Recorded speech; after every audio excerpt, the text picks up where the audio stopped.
about, or try not to say the word community during the 30 minutes. That's a gauntlet thrown down, I guess. So enjoy. And for those of you who are looking for things to do in between the talks, the cabin room downstairs will be having a session every hour on the hour. So go down there, 11, 12, 1, 2, and check one of those out. They're well worth it. I give you Matt and Chase. What's up, GM? Ooh. I'm like babying this pepper. Amazing. I kind of What a like meme. it. Good morning. GM, folks, GM. Can we hear a GM? Yeah, there we go. That's Community 101 right there. Hell yeah, you can't beat that. How are you? Good, how are you? Can't complain. So I think we wanted to start off this morning's conversation with a question for you all. Feel free to just shout out answers. But what does community mean to you? Just yell it out. Lobbying? Lobbying?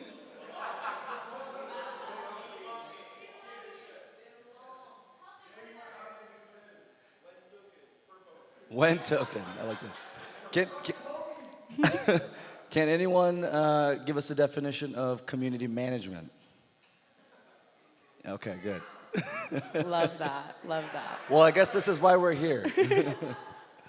So I think, like, when we really think about everything from dictatorships to, I don't think lobbying is actually what we were supposed to hear, but, like, there was this really interesting past year when we think about the way that we think about community and DAOs, where we saw the term community just get memified to, like, a degree that was kind of annoying and ridiculous. And so I think it's first worth starting out with just unpacking a little bit what community means and why it matters. Yeah, so I've been in community management as a career for almost a decade. And so community to me is, you know, the way that you can engage folks behind a product, movement, system. In Web3, it's, you know, this internet of value. You know, and then I think where it starts becoming really community, start feeling it, is when members of that community are helping other members, or you're fixing problems in public together. At least that's, you know, what we're trying to accomplish in Web3 with community.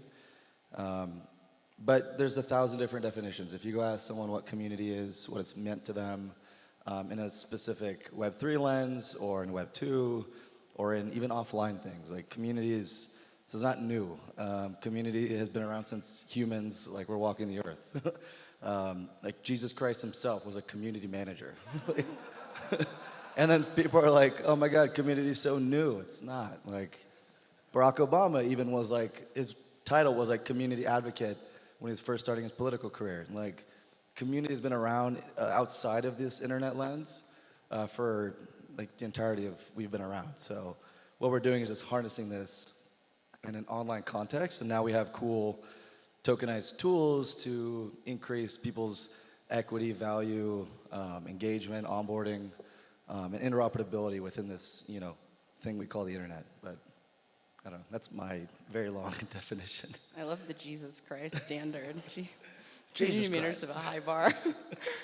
Yeah, I think, like, the other interesting element to me around this idea of, like, what does community really mean is, if we think about, like, these spaces that we're building, we're sort of, like, transitioning to a point where we're actually spending more time in digital spaces than we are in physical ones. I think the average person spends just under 8 hours a day online, which is fucking insane to me. Like, how many hours are you awake? Like, not, almost the same amount. And so when I think about, like, this idea of community, and Julia Rosenberg on stage yesterday said we should just ban the word community, which I love. We should bleep it out of here. Yeah, we really should. On the recording. Beep.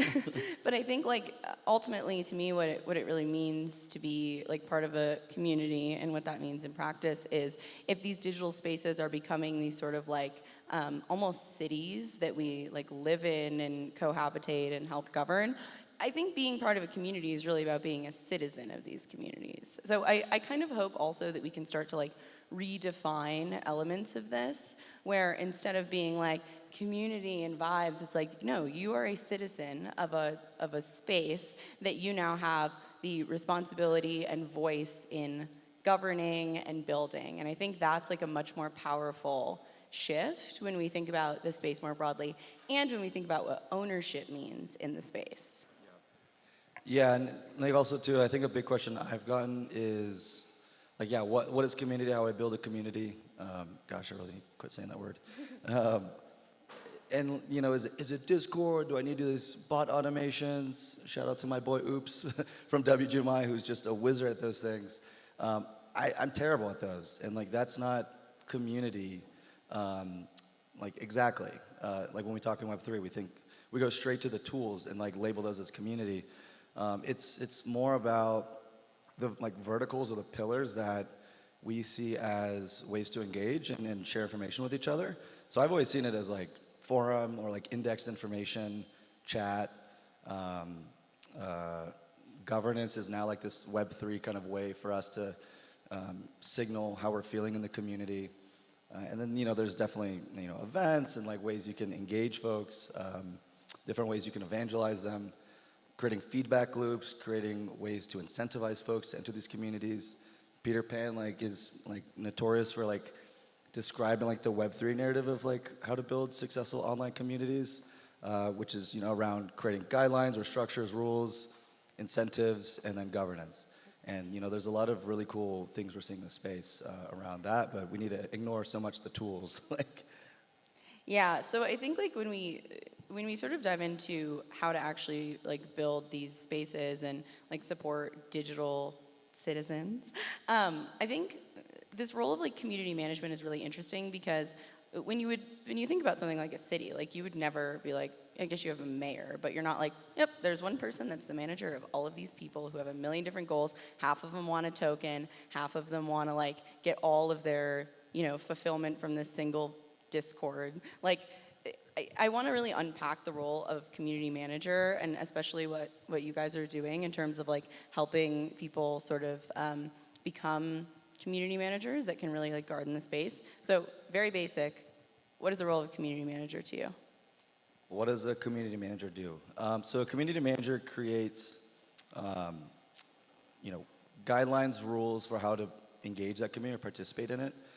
They try to think through, you know, ways that will not clog the community from being able to solve their own problems.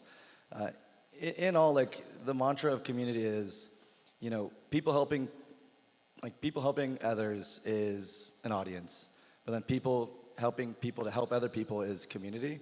So really, you're just creating these mechanisms inside of your communities that enable that. And then you got to figure out your incentive structures. So going through like Maslow's hierarchy of needs and just figuring, you know, how folks are incentivized. It's not always tokens. It is always value, but that value can be seen as a sense of place, sense of community, sense of or like growing in an industry. It can also be, you know, career trajectory or feeling that they're, you know, having self-actualization.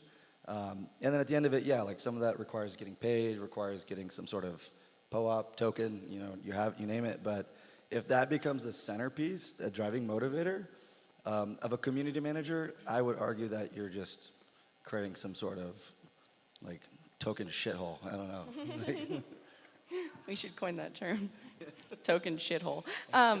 So I think, yeah, like there's something here around someone who basically empowers people within a space. That's like the role of the community manager. I think like intrinsic motivation feels like what you're getting at. Yeah, and I think what's interesting in Web3, like so in Web2 we had, like in Web2 we had a lot of ways to engage developers, to engage like end users with these kinds of mechanisms, like starting ambassador programs or, you know, like social media campaigns like growth. Like now it's moving away from that kind of a marketing mechanism, and you're able to do a little bit more governance and like contributorship. So I guess like my question to you is like, we are now able to like onboard a lot more contributors to this space. Like you had quite like an interesting story with that too, like how you got into this career. You mean with like DAOs, with like?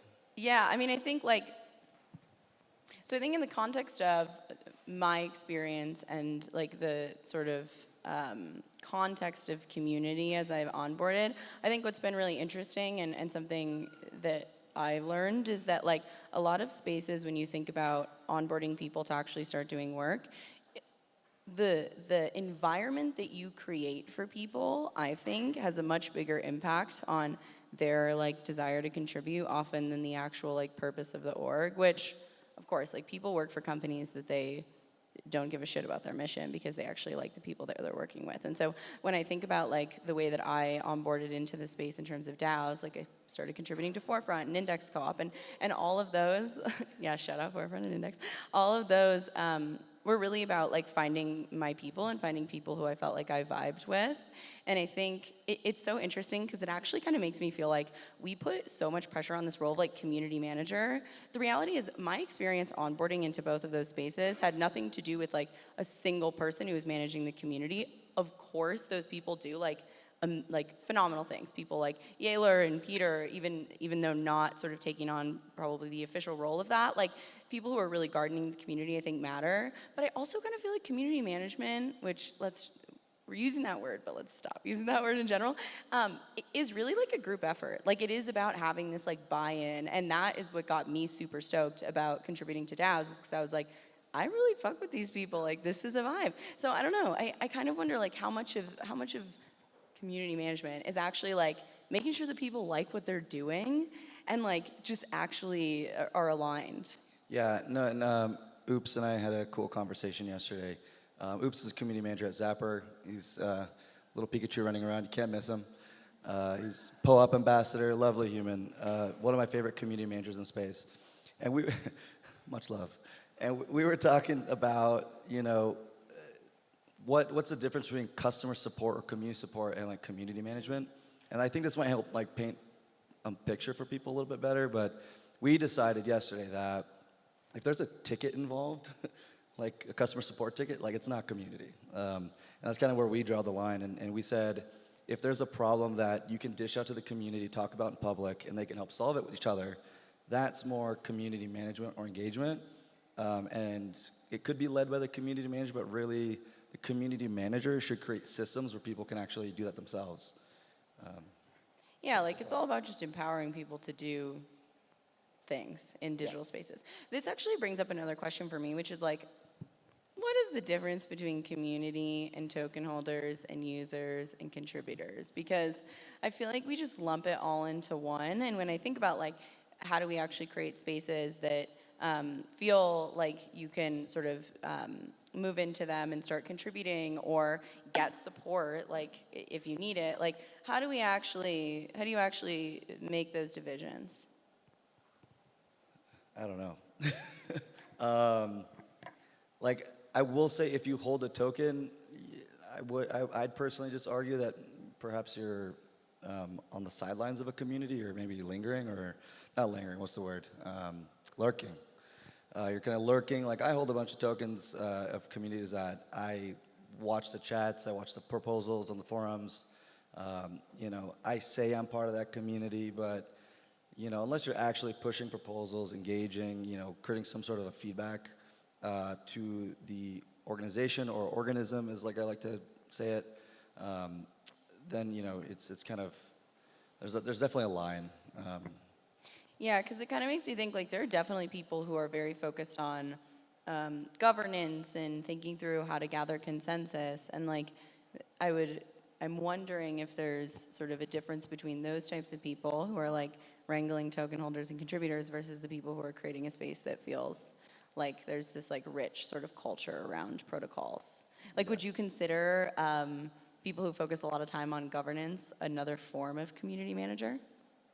Oh yeah, I would even argue that like open source projects were the best like community managed governed projects, and they have 0 tokens. Like if Linux had a token, like I don't know what that would look like, but like I'm glad it doesn't. But like open source contributors are like the most renowned, like underpaid people in respect to certain industries. I'm not like I don't actually know this data, but like, they're very underpaid. Like it's been an issue. Like they've, at least in the older Web 1, Web 2 sense, and Web 3. Now you have tokens. It's like a different model. And so participating in governance and having token attached to it, that also gives you governance and like equity into that thing. interoperability between like permissioned community channels is quite interesting. It's opened up Pandora's box. Like most community managers I've been working with, like we don't really know how to bucket that, or like we don't know exactly. There's no objective view of what is community management, and this is kind of why we started WGMI DAO. Like it was, it started with there being a huge talent gap in community managers, builders in the Web3 ecosystem, specifically Ethereum or EVM compatible, projects, and then we had a huge like wave of people that wanted to be community managers, and we had people that wanted to hire these community managers, but there's this huge talent gap. And then we also started to get to, like when we got them in a Discord, we're like, okay, what is community management? And it's just like a shit show. Like everyone has their own kind of ideas. They've had their own like paths of building communities. You've got guys who are rock stars, guys and girls, like rock star, like Discord junkies, and can like automate the hell out of stuff. And then you got folks like me who are a little more like on the like strategy side of things, and like trying to help create feedback loops within these systems. I love throwing events, like bringing people together on that kind of a sense of things. But like we're trying to do at WGMI is get a collective brain trust around like what is community management, at least to some sort of shared agreement, and then how do we like scale that out to the ecosystem? Like how do we train the next 1,000 community builders in the space who actually understand the proper frameworks, the proper implementation, and incentive mechanisms that can help really grow the Ethereum ecosystem. Yeah. What are those frameworks? What are the frameworks? Yeah, what are like the basic? So like when I think about How much time do we have? Yeah, I don't know how much time we actually do have left. I don't know if there's a timer. But like on a basic level, when I think about like what am I thinking when I'm a community manager coming in from Web 2 and going, okay, or someone who's not, but like, sort of understands the gist of community management. When you think about like the frameworks that are required for Web 3 versus Web 2 community building, what are sort of the main differences or frameworks there? Yeah, so at WGMI, like the way we would look at it in the future is, there's a specific way to build NFT communities. There's a specific way to build DeFi communities. A lot of these depend on, like, it can go from non-technical to technical really fast. DAOs have their own way for community. I like to always say, like, if you're becoming a community professional in the space, if you're in DAOs, you are like mandated to understand what community is. If you are a community builder in Web3, you don't have to really know what DAOs are. You can kind of be aware of them, but you don't have to know how to summon them, throw out proposals, do all these things yet. And then like there's also a lot of these open source or like core dev, developer-oriented projects that don't have tokens. And so I spent a lot of my career at developer relations.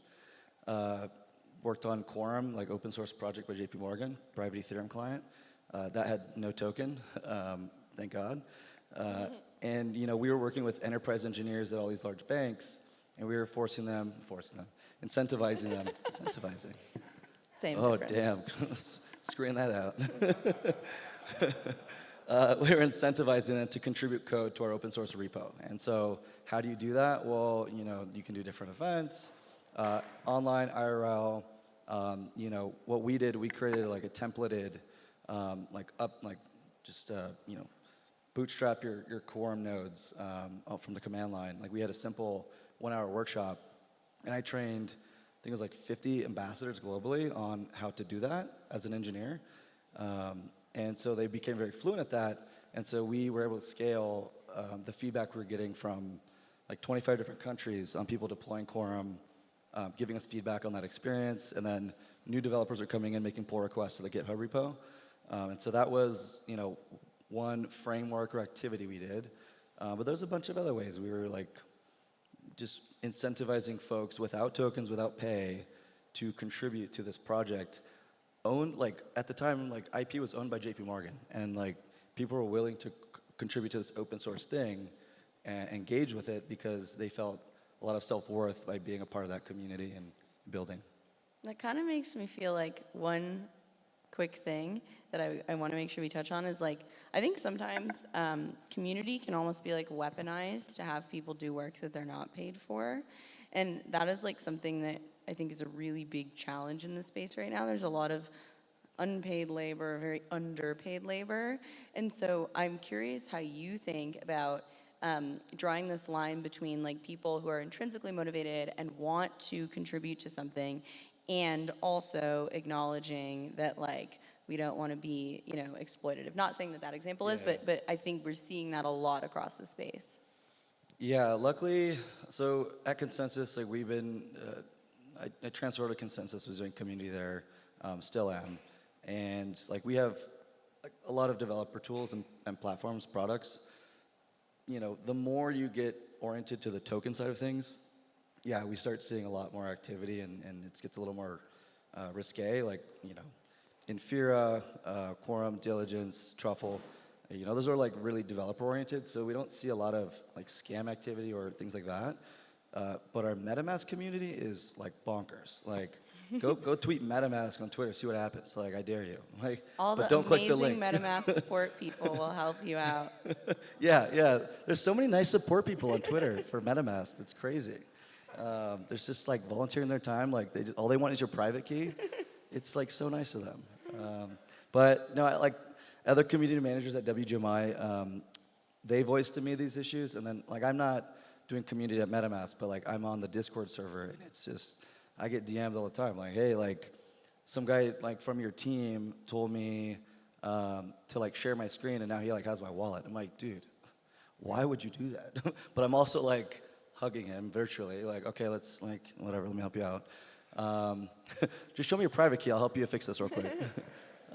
And that's also like the key issue we're gonna see with community is like how are we, you kind of have to like educate people on like Web3 101 or Ethereum 101, like while onboarding them. So like onboarding is a huge piece of this, or like our lives are gonna be hell the next few years. Like it's like, I don't know a good metaphor, but like, yeah, we're just bringing a bunch of people who like are kind of like chickens with a head cut off, like running around like Web3, but like we now have so much more risk on the table. Like these are people's like financial well-being like at risk. And in Web2, we didn't have that. Like we're saying like Facebook steals your data.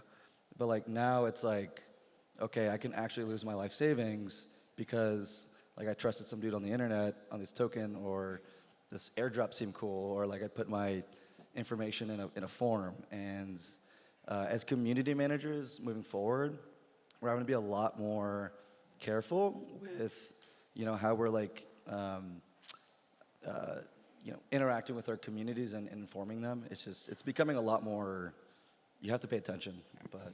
Yeah, it seems like a lot of it, For whether, you too? well, it seems like a lot of it is like whether it's your community being scammed by fake MetaMask support people, or your community without like any malicious intent on your part, contributing work that's undervalued and underpaid. It feels like ultimately what a lot of this is about is setting expectations up front, whether that means educating people or just saying, hey, like when you do this type of work, if you are expecting to be compensated, make sure that you check in with these people. And yeah, it feels like a lot of that does just come down to like education and setting cultural norms. Well, yeah, and so to that point, like what's been your experience with like the DAO community? Because I would say the DAO community, or organizing communities on behalf of DAOs, is very unique. There's added governance, there's added, you know, value attached. Like, what's been your experience in the space? Well, along the lines of like education, I think there are a lot of layers. On governance, you have to have a lot of education and context building, which is like a whole other, probably like long talk. But even on the side of like this compensation question, I think a lot of it comes down to you're going to have community members who are really passionate individuals who want to contribute their time and to do that for free or whatever. I think a lot of it comes down to setting those expectations and making sure that people have the resources to understand that like if they are going to take on certain tasks, here's how that's going to be compensated, or here's how it's not going to be compensated, so that people don't feel like they're in a community and sort of being taken advantage of. Like I think that's the worst version, one of the worst versions of DAOs that we could create is DAOs that basically capitalize on the intrinsic motivation and passions of the community members to get free labor. Like, I just think that's an outcome that a lot of, hopefully, community managers are starting to like recognize as something that's a challenge and really try to mitigate, because that doesn't feel to me like it's in line with what the DAO movement is intended to stand for, which I think is, at least from my perspective, very much around, like, at least this iteration, empowering individuals to have like a new relationship with their work. Yeah, and I've heard in the space, I don't know who's like said this, I can't quote anybody, but you know, I've definitely heard like, oh, it's fun like making money with your friends on the internet. And like communities in Web3 and you know, online communities that we've all been a part of our whole lives, like it's, you know, you really are with the people like you spend a lot of time with and you consider friends, friends with no ND. And you know, I think in Web 2 and Web 1, more like Web 2, you know, there's no money involved, and so you were just like hanging out with your friends, these people that you shared interests with, Facebook groups, meetup.com, like there was very interesting ways for people to gather, WhatsApp, and then now it's like we have all these different platforms, all these different things going on, and like the meme is making money with your friends, but like now we're at a point where like you're not making money with your friends, but there's like You're money losing money over with here. your friends right now. Yeah, you're losing money with your friends, but the fact that money is even involved or values involved, like as a fiscal perspective, it's like changed kind of the mental model of, you know, how much, it kind of makes it not fun at some point where you're like you have people like, you know, like really struggling through these market cycles, and we should just be having fun. Like that's what community is. Yeah, all about setting expectations, losing or making money together, and doing it in a way that feels very clear up front. And I think that's a good place to wrap up. That's it. Thank you so much. Thank you. Thank you, Chase.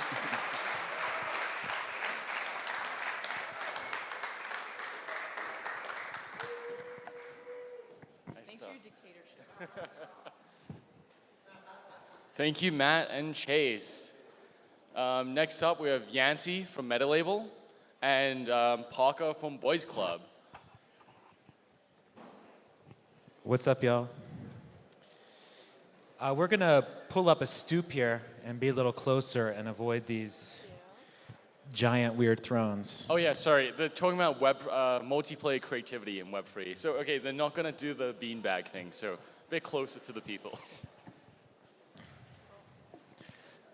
Good morning, y'all. Thank you for being here. Oh, we got the spice. We're gonna bring more spice. So Parker and I are gonna do something a little different. I feel like all these talks, there's like two great lead singers on stage, and it's like, how do we get the most out of them? So I'm gonna set a timer on my phone for 12 minutes. For the first 12 minutes, I'm just going to interview Parker about that she's a part of and learn more about it. When my timer runs out, we will flip roles, and Parker will ask me questions. In the last 5 minutes, we'll like see what's here together and see what y'all might be interested in talking about. So I'm just gonna start the timer, and we're off. Parker, hello. Yancy, hello. So we were both in Seed Club cohort 4. Shout out to Jess. Shout out Jess. Shout out Jess. And your co-founder Dina was a part of a project Meta Label did with Assembly. So we're like in a scene together. We've been around each other, but this is the first time going deep. So I'd love to just start with like tell me what Boys Club is. What are you doing? Great question. Boys Club is a lot of things, but to start, it's a community, it's a social club, and it's a DAO focused on welcoming women and non-binary individuals into crypto. We have a diverse array of participants in our community, from women who don't even know the difference between Bitcoin and Ethereum to cold stone crypto native founders, investors, and operators. And so what we're really trying to do is drive culture, a new kind of culture within crypto, and create a space where women can build together within the space. It feels like the sequencing of community social club DAO was intentional. I'd love to come back to that. That's interesting. Who are you in this world? What is your role in the Boys Club universe? Yeah. I'm Parker J. Patriot, if we haven't met before. I'm on the founding team of Boys Club, and within the team, I'm leading our DAO design and creation. So that's, since I joined, really the core responsibility that I've been focused on. And yeah, that's been my priority. But I'd say it's the team is like very lean and super scrappy, so we're all working on all things at once as well.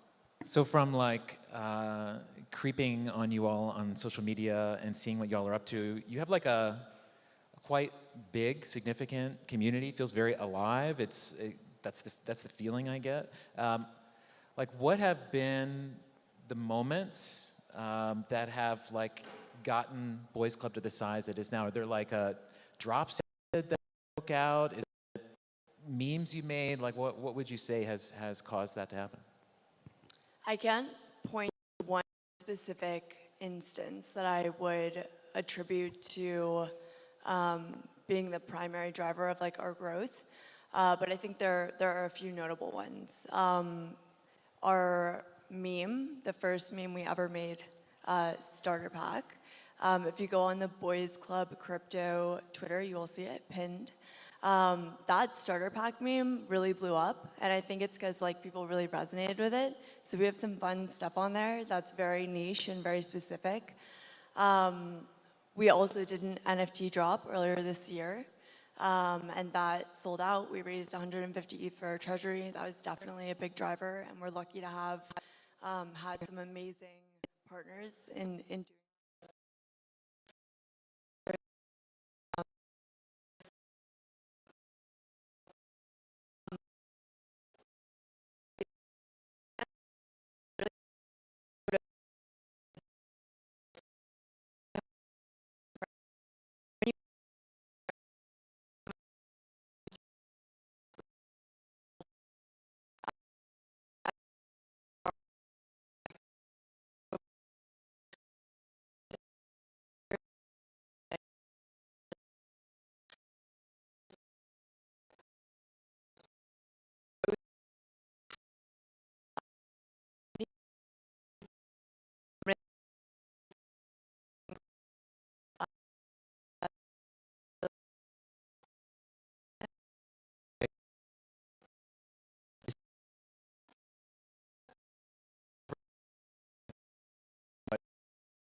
Put that, or I'm curious how you would like frame what is being centered and what you put out, and who is that speaking to? Who is that drawing to Boys Club?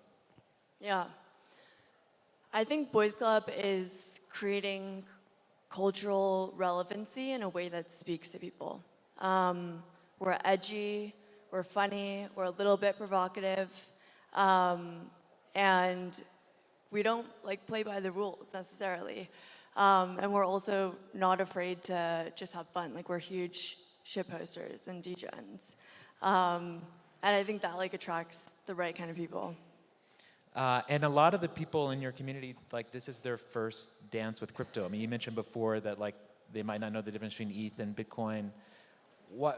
How are those people finding you? Like, why are they joining? What is it that they want to be a part of? Yeah, a lot of it is word of mouth. I think one reason that people are really attracted to our community from the feedback that I've gotten and sort of what I've seen throughout the past 8 months has been like I said before, like we have all of these community-driven projects coming out of Boys Club, right? That are not even driven necessarily by the core team. So we have like a product incubator and beta. We have a consulting arm that we're spinning up, our grants program. We have like developer workshops and builder workshops. And all these things are like things that the community members themselves wanted to create. So a lot of people come to Boys Club because they resonate with our voice and brand and are interested in crypto or deep in crypto or curious about crypto and have an idea for something that they want to create or see created within Boys Club. Before you mentioned like, there are different things you might point to say it's growing, like KPIs you said, like, when you do these drops and the community does these projects together, are you all looking at it to say, did this work? Like, is there an assessment of, or is it like, it happened, is it work, is counts as working? Like, how do you think about the impact of like your drops? Or love to hear maybe a couple KPIs that you all think about as being important. Data is definitely important. I came from a product management background. I'm now in early stage VC, but that work like really sort of trained me through thinking about user research and doing user research. So that's something that's a practice that we are getting more, I guess, like constructive about. I think KPIs really differ depending on each thing. I mean, for like the NFT drop, for example, like sold out very fast. And then we also had a lot of just like, and shout out to like everyone that was working on the NFT project. But lots of great feedback from community members about their minting process and all that. So I think it really depends, but I think there are certain things that, for me, like when I think about Boys Club, like what I feel really proud of are tangible things that are like less KPI, I guess, oriented, but like two people in Boys Club met and started a podcast about crypto together. Or there's been women in our community who have joined like in Web 2 and 3 months later gotten a job in Web 3 or hired from the community. And so like those tangible things of like people are coming into the community and actually gaining something from that, right? And finding people to work with is really exciting. So like a year from now, if we're at MCON2 sitting in even larger beanbag chairs, what do you think is, what's happening at Boys Club a year from now? Okay, love this question. Something we've been thinking about and talking about a lot recently. So a big question has been, how can we expand the Boys Club universe in meaningful ways? I think there are a few ways that we're thinking about this. Like the first is sort of creating a constellation of DAOs or groups within Boys Club working on different projects. Like this is something we already have already. So continuing that, like continuing to develop our grants program, developing our consulting arm, et cetera. And then also continuing to build the community itself. So refining our onboarding process. What I'm personally really excited about and like what gets me really excited is thinking about really developing more resources for developers within our community.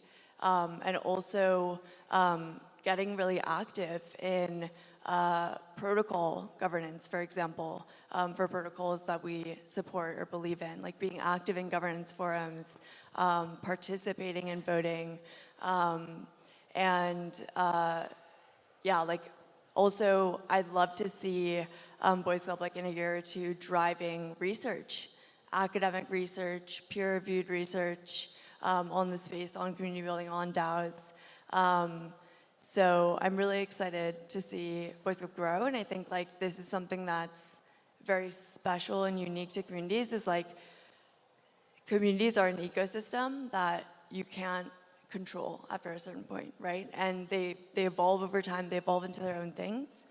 That was the 12 minutes, but I have one more question I want to ask you, Okay. because this is MCON and we have to be real. So if a year from now you're not in that place, if Boys Club has failed to like get to that level, what do you imagine might have held it back? Or what are the challenges maybe that you might anticipate as you think about where it is that you hope to go?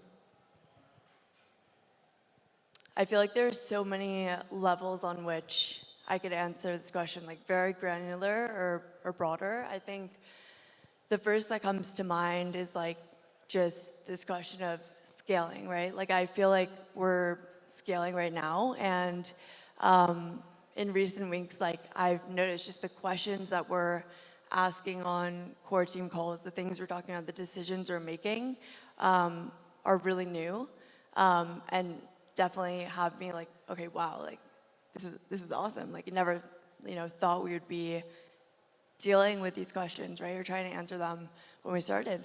I think with scale, there's this question of like, we want Boys Club to be meaningful, to have impact. And when you think about a very, very widespread community, how do you keep that like je ne sais quoi intact, right? This energy that we're talking about, this edginess that we're talking about, how do we keep that intact, right? As Boys Club expands and as the Boys Club universe expands. So I think like that's top of mind. That's like one thing out of any that I could say. It's easier to make your first record than your second record, I think. There's more pressure the second time. All right, let's switch it up. What's up? Amazing. All right, Yancy, here we are today at MCON, the moment we've been waiting for. I have many questions for you, but let's start with what is MetaLabel? Thank you for that question. MetaLabel is a universe of tools and resources for creative collectives, and we are trying to meme into existence a very old form that we think is very ripe for this moment, and that is the form of a MetaLabel. And a MetaLabel, lowercase m MetaLabel, is a release club where a group of creators or people who share the same interests, they all care about the same music, they care about the same cause, they want the world to change in a specific way, that they create a shared identity and release work together. So I think about like 4 writers who have Substacks right now, all on the same topic. Like they're all probably frenemies and rivals because they're all chasing subscribers, attention. One person's win is another person's loss. But that is just a function of the creator economy structure that they're publishing within, in which you're just, the key incentive is to build your own individual following.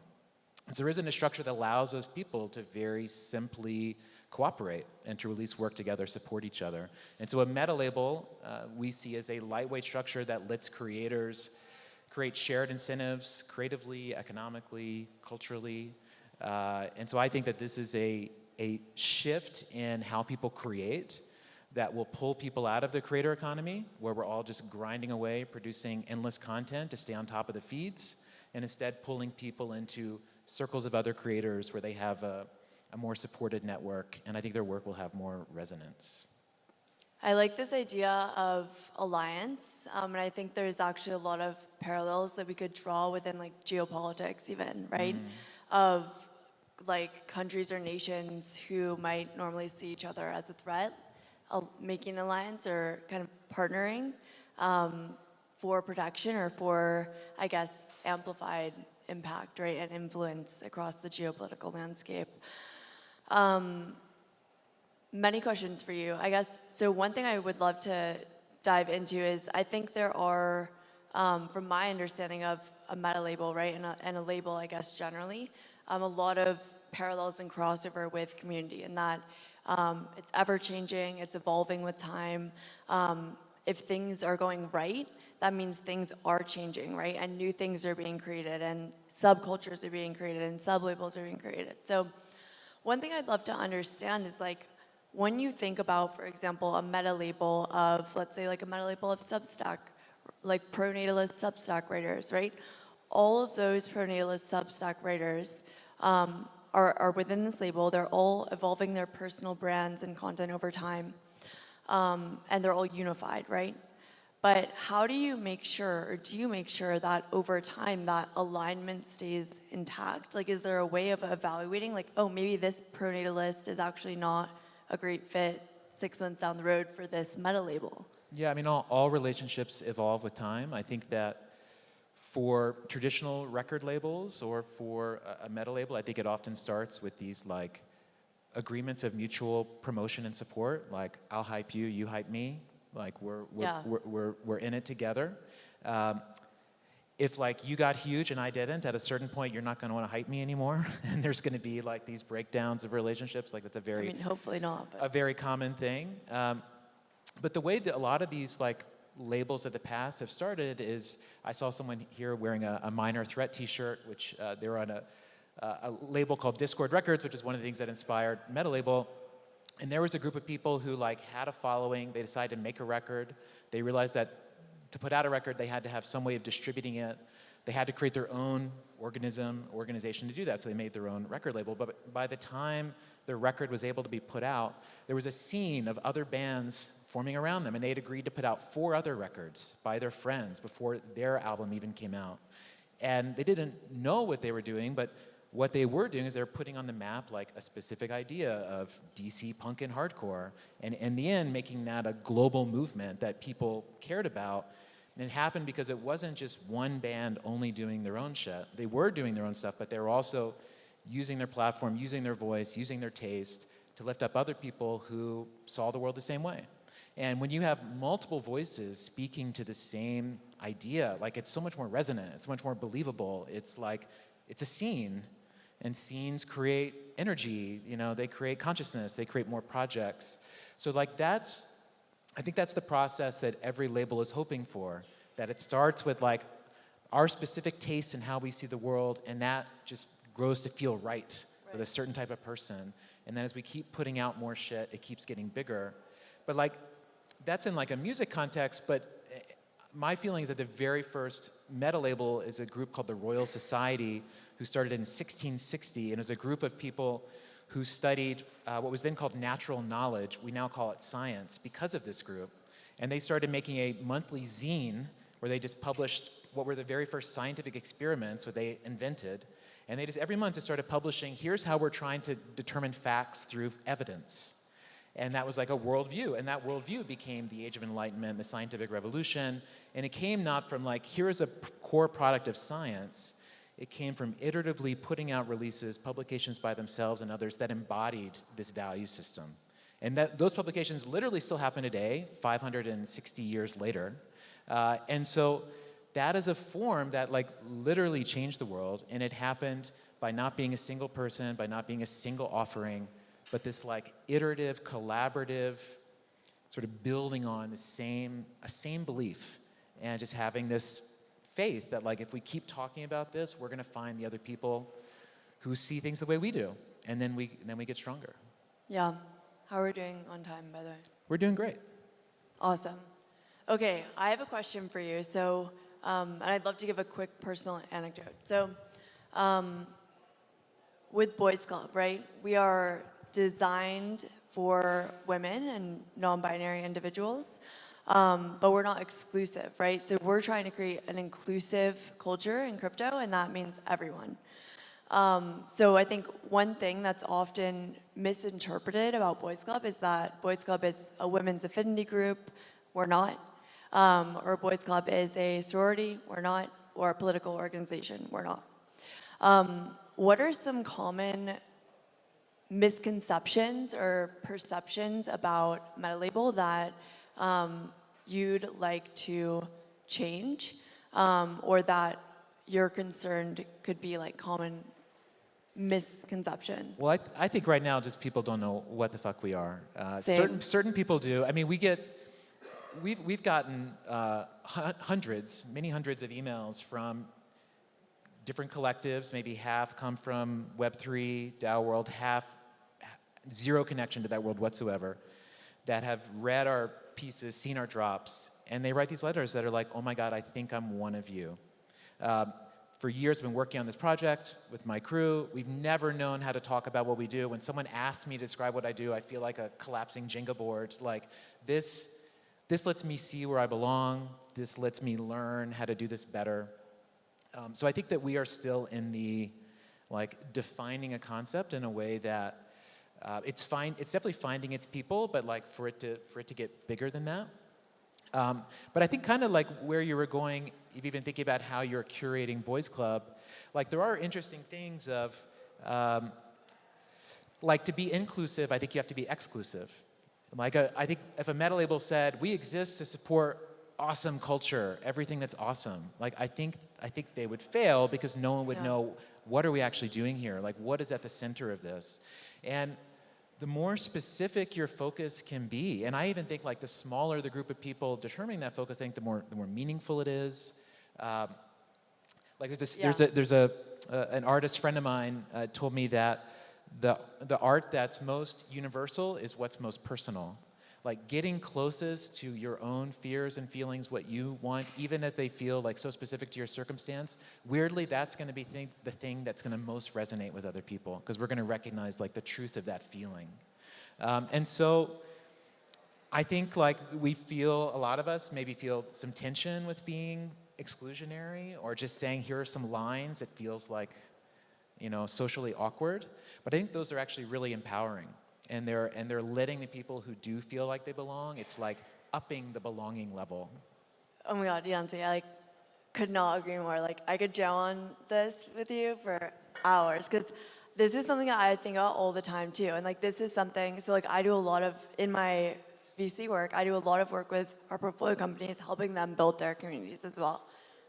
And I think something that is hard to grasp right away is like, it's so much better you need to be nuanced, right? Like you need to not only understand what you are as a community, but what you are not. And that's why I draw those lines of like Boys Club is not like a women's affinity group, right? And the more nuanced you can be, the better you can attract intrinsically motivated participants and people who really resonate with your mission or whatever's unifying you. And like we even see this if you zoom out, look outside of crypto, right? Reddit, you know, I love Reddit.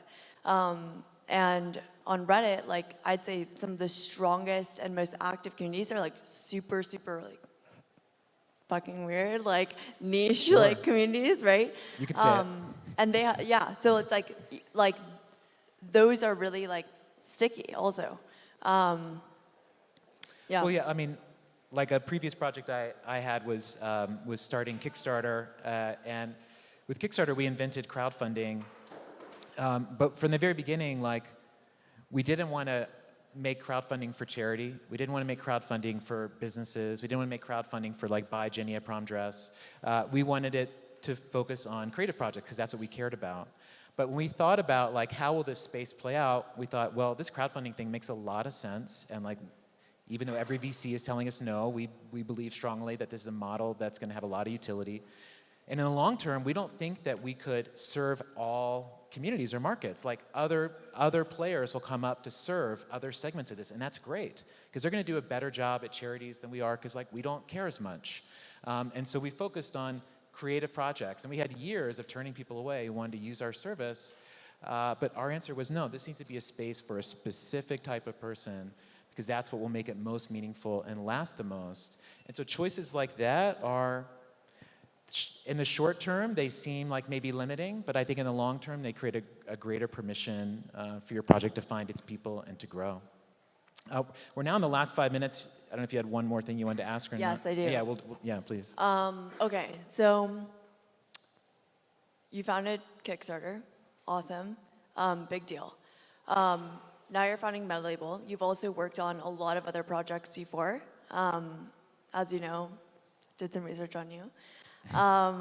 So I'd love to know, like, what is something that you've taken from your past experiences, like as a founder building a startup, things you've learned that now when you're building MetaLabel, you're approaching differently than you would if you hadn't had those experiences before?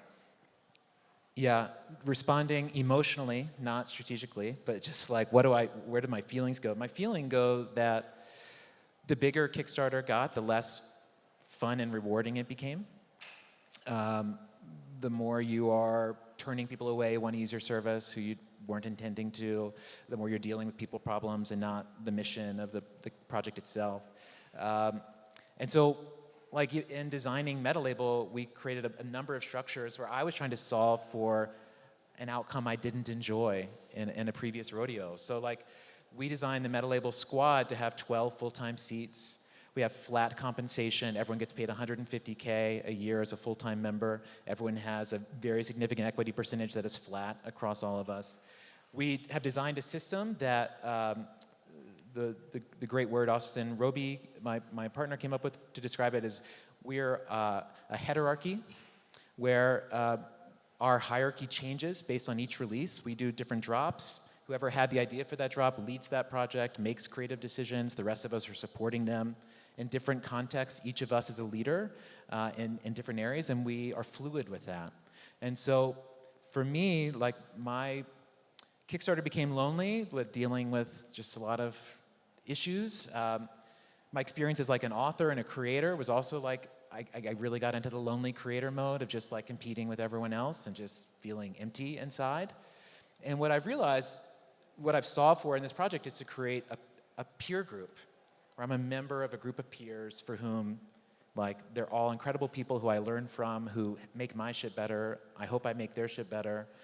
And it's just fun. It feels good. It feels good in my heart. And I know that we all level each other's work up. So I think in many ways I'm designing a solution to things I didn't like from before. And we'll, you know, and we'll find out how these choices and ideas stand up should MetaLabel, you know, achieve similar levels of success. That's where it gets hard. It gets hard to stay true to your values in extreme success, actually. It's kind of the most challenging place to do that. Maybe turn to the audience. Is there anyone that has something you'd like to toss up here to us in our last couple of minutes? I want to ask while people think about that, I want to ask about, go back to Community Social Club DAO. You said, what is Boys Club? Boys Club is a community, a social club is a DAO. Is that a hierarchical list of like how you want to be understood and seen? Is that a list of like what the experience is like in terms of your priority? Why did you say that? I'm a very precise and literal person. And I see community, social club, and DAO as three very different things, all of which Boys Club is. Community, Boys Club is a community. We have vibes, we have homies, we're collaborating, we're working together, we're solving problems, we're having difficult conversations, we're unified. DAO, we have a DAO, currently building it actually. We have a governance process, proposals, voting, a treasury, all of that fun stuff. And social club, we have a scene. We have events, we have a Twitter, memes, and yeah, like, it's a scene, it's a vibe, but it's not just one of those three things. I see it as all of them combined, so that's why I say that. Very cool. I think we're about out of time. I just want to say, like, digging into what you're doing, this morning I popped onto OpenSea and bought a Zaddy NFT, a Boys Club NFT, so I'm in. So I'll be in the Discord harassing you all about whatever, wanting influence, but really appreciate what you're all doing, and yeah, likewise. and how accessible you're making it. Likewise, super excited to see MetaLabel grow. And I think, like, can I say one more thing? Of course, are we, like, yeah. on time? Okay. one thing that sort of your, I guess, response to my question about previous learnings and sort of what you do differently, like I've been reflecting a lot recently on my learnings and in the journey of Boys Club, and I think right now, like I mentioned before, we're at this point of like, okay, we're scaling, and we're facing like big hairy questions and like difficult decisions and like all this stuff that like makes it fun. But like one big learning for me, which has actually been like felt really emotional, has been scaling requires like a lot of letting go, right? And like letting go of control, letting go of, you know, having full command even, and especially within community. So like that's been something that I've been like reflecting on a lot, and I think there are a lot of parallels again with like, you know, meta label and like all these labels growing together over time and like how that changes. So, but I think that's the power in it, and that's what's so cool and special about it itself. Don't let go too much.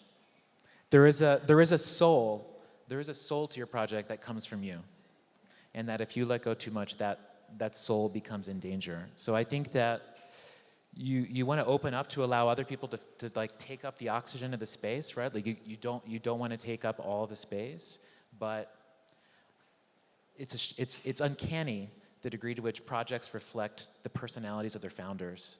And when founders step away or step back, you can also feel that in an uncanny way. So I feel like let go, but don't disregard your own power and importance. And don't let those things out the door. That's not something I'm worried about, but I think like one thing that I have been thinking about is like how fundamental trust is, and like I have a hard time letting go, and like I like doing things myself and like executing the vision, like because I like trust myself, and I know exactly how I want things to be. But what's so great about the people that I'm working with within Boys Club is like this level of trust, and like trust in both intention and trust in competency.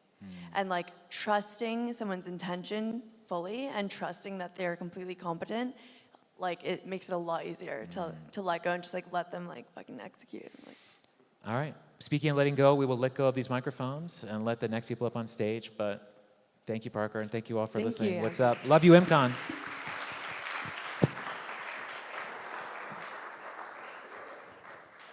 Thanks, Parker and Yancy. Next, we have Victor and Shun, both from Metacultural Ventures and also Hydra Ventures, to talk about where investment DAOs are going next.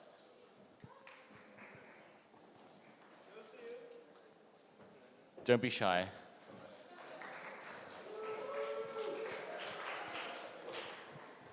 Are these safe now to sit in? Okay.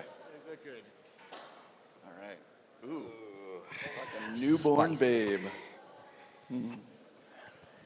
Very dignifying. So Victor, you got some sweet threads there. You want to talk about them a little?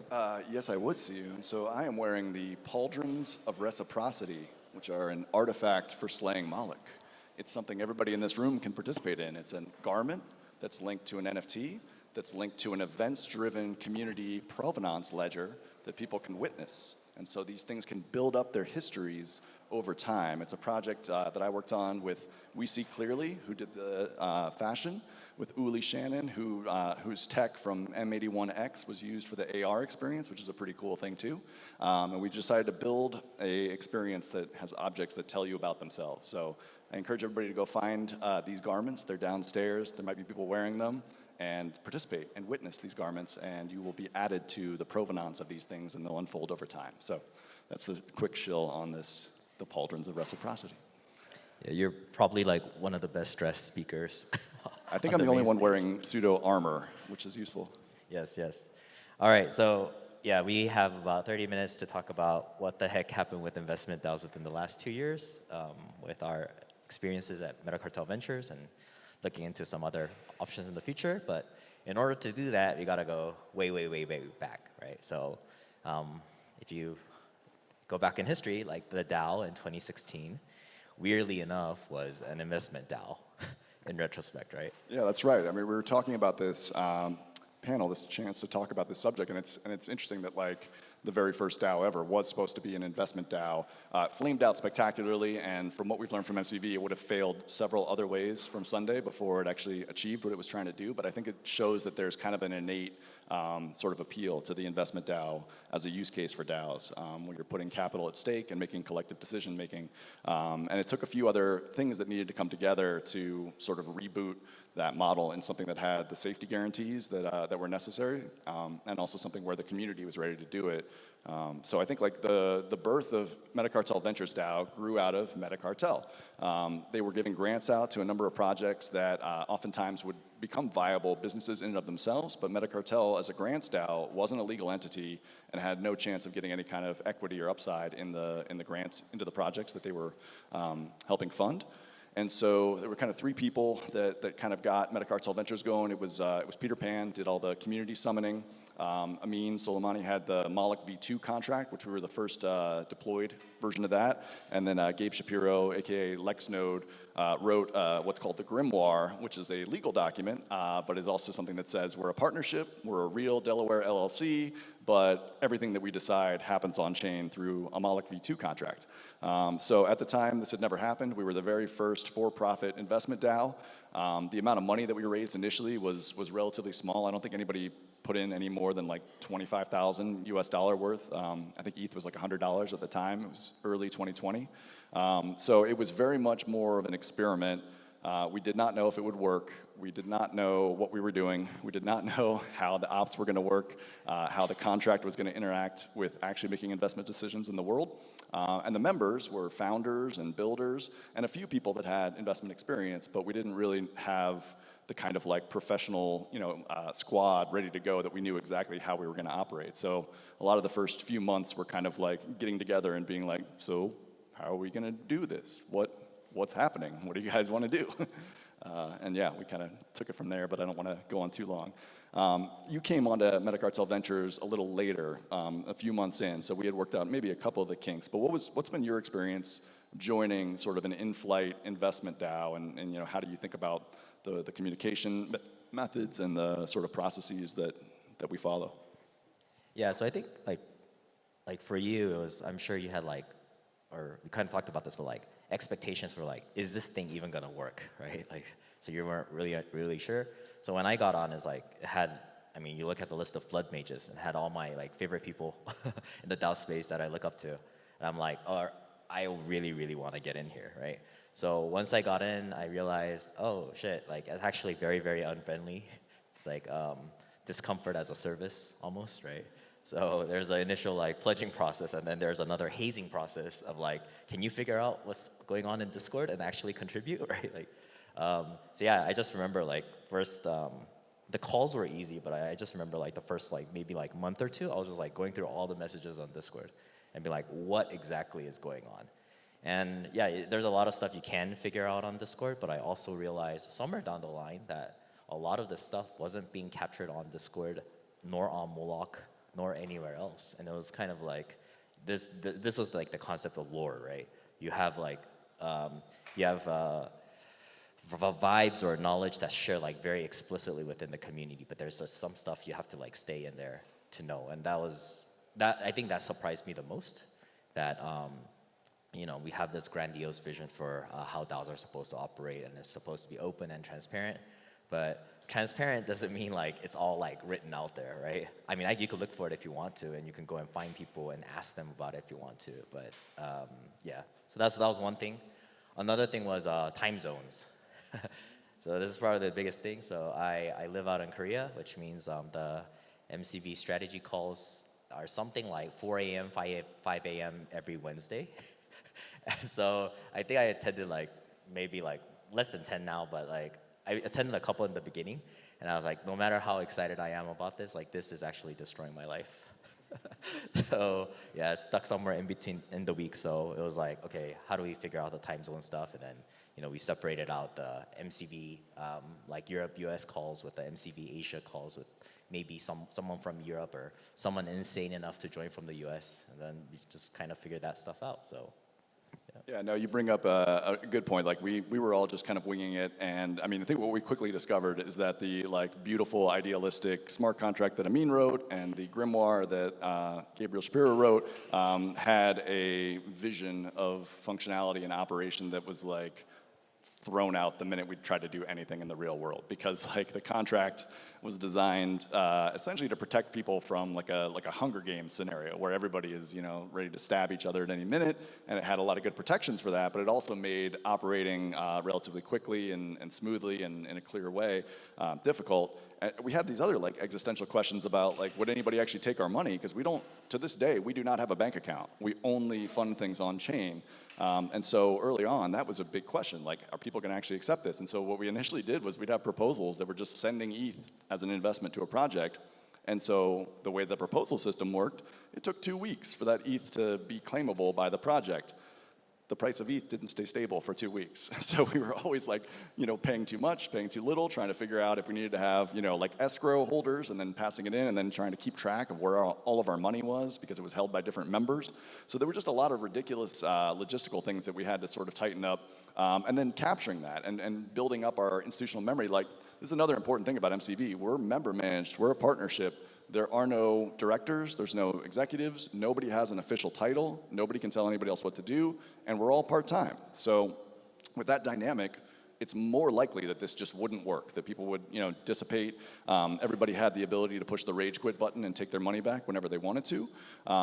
That didn't happen because we were able to build up enough trust between our members. We had a really cool process that Trent McConaughey from Ocean Protocol came up with in sending out every month a list of 3 members, groups of 3 members that should just have a no agenda, get to know you call. And that was like super wonderful for people to get to meet each other and to sort of have an opportunity to like actually ask the kinds of questions that Siyun was referring to about how we work and what is the kind of like lived experience.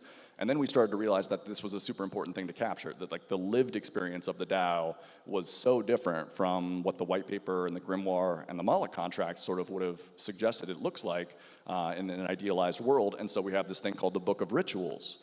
And that we use and we update, you know, once in a while to actually record how are we actually functioning.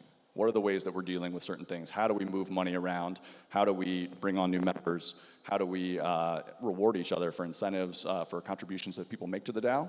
And so that's like what we kind of consider the living, you know, life of the DAO. And it's a nice counterpoint. It doesn't throw out the things that got us going, but it's really something that I think I would recommend other people that are in DAOs think about doing, is really kind of capturing your own history, finding ways to articulate what works for you. You can even record what didn't work. There are a number of things that we tried and failed regarding how to compensate members for sweat. We could talk about that as a separate thing, but like trying to go through these iterations, recognizing that you don't have to get it right, and you're probably better off moving slowly and letting everybody kind of participate and shape things that are going to be potentially controversial or that change the direction of the DAO in a very deliberate way. So everybody has a chance to think about it and consider it and make sure that they see it before, you know, you get this sort of fire alarm thing and people feel like they've been, you know, surprised by something that's significant. Yeah, so what you said is quite interesting because it like echoes back to like what James and Peter talked about yesterday about single player versus multiplayer, which is, you know, if I did something like Robinhood, right? Like, sure, there's like a community of people that do Robinhood, but more or less, it's like me fighting against the market and fighting against the app, right? Like, but then in a DAO, oh shit, like we actually got to work together to achieve a certain goal, and so, I mean, the interface is all there, the market is still there, but it's, you know, you gotta, like, for me, I found it super intimidating for our first couple strategy calls to even like get a word in, because like everything's. I think we were using Trello at that time. We got rid of it now, but like, it was like very intimidating to like bring up something that's not on the agenda, and even now it's like, how do you get something on the agenda? Yeah. Not very clear. But then once you start talking to people one-on-one, like everything like loosens up a lot. Yeah. But I want to jump back on the human coordination aspect that you kind of talked about, and especially like, because it's like as you want people to move from their single player mindset of like degenning against the market into like a multiplayer mindset of like we gotta coordinate, and beyond that like we gotta collaborate together. We had like many different iterations of incentives, right? So typically DAOs, we talk about tragedy of the commons, and we were basically trying to solve that. There's the free rider problem, there's the tragedy of the commons. Can you kind of take us through like what we did to iterate to where we are now? Yeah, sure. I mean, one good thing we had going for us is that people did put up their own money. So you have, necessary skin in the game. That's one kind of nice thing about investment DAOs that might not be the case with all other DAOs, where people essentially can exit at no personal cost. Because they had skin in the game, people I think were a little bit more willing to try to work through these things. But what we quickly discovered after the first few months was that not every member was contributing equally. So what should we do? The first thing we did was trying to cajole people, being like, hey, I noticed you've done nothing recently. Do you want to maybe do something? Yeah, that was awkward. That didn't work. So then the next thing was, well, people are supposed to be active. If they're not active, get them out of here. We have a guild kick function. We can actually send people out. That felt very severe as a remedy, because there's also this possibility that people can be relatively minimally active, but their contribution when they do participate is extremely high. They're able to feed us a deal lead, or they're able to steer us away from a certain person or technology, or just something that really does make a material difference. And so the idea of guild kicking somebody and saying, we don't want anything from you forever and ever, and we're going to send this signal on chain as kind of a, like a we've kicked you out, badge of sort of, what's the opposite of honor? Dishonor. Shame. Felt very severe, and it was a lot of emotional labor too to try to figure out who falls below the threshold of inactivity. What chances should we give them, and then actually making that cut list and sort of trying to push people out. So that was not really sustainable either. Then we started to think about how do we use carrots instead of sticks. We tried briefly a DAO Member of the Month award. Where you could be nominated and you'd get a small percentage of shares if you were, the person that did the most DAO stuff that month. That didn't work. So what we eventually settled on, I'm really, really proud of, and I'm really proud of how deliberately we got there. And that was essentially a decision that we were going to mint new shares automatically every quarter, and that you could protect yourself from being diluted. We'd mint 2% new shares every quarter. And if you were active in the DAO, we would sort of make it a moving threshold, but roughly it's basically like an attendance, award. If you show up and you're around and you're doing something, you can, get the activity sort of badge, and you will get the 2% shares for that activity. The members that don't satisfy that threshold, their shares then go into Coordinate. And we use Coordinate to reallocate shares to people that actually made the most significant contributions, as Coordinate determined through that sort of intersubjective evaluation. So every quarter we do this now. We really phased this in very slowly, because it was a change from the way that the conception of the DAO was written. We wanted to make sure people had a lot of chances to sort of give us input on this. And this is another thing that I really do think is valuable for all DAOs, is you don't need to rush, especially when it has to do with things that really transform something fundamental about the relationship of the people inside the DAO to each other. Take as long as you possibly can. And I know that's not available to everybody else all the time. There are sometimes crisis situations that require speed. But as far as if you have any kind of flex there, if you're able to go more slowly and give people time to process things and make sure they have a chance to check it, have conversations about it regularly, that seems to continue to sort of get that tacit buy-in for that change. Versus the kinds of things where people are smashing that rage quit button because you guys have implemented something, because people are kind of actually behaving like the original sort of meaning of rage quit was intended to be, where you're actually having a fit about something that happened. And so we didn't want to do that. We wanted to bring people along slowly, make sure that there was soft consensus around things, then we could tweak it.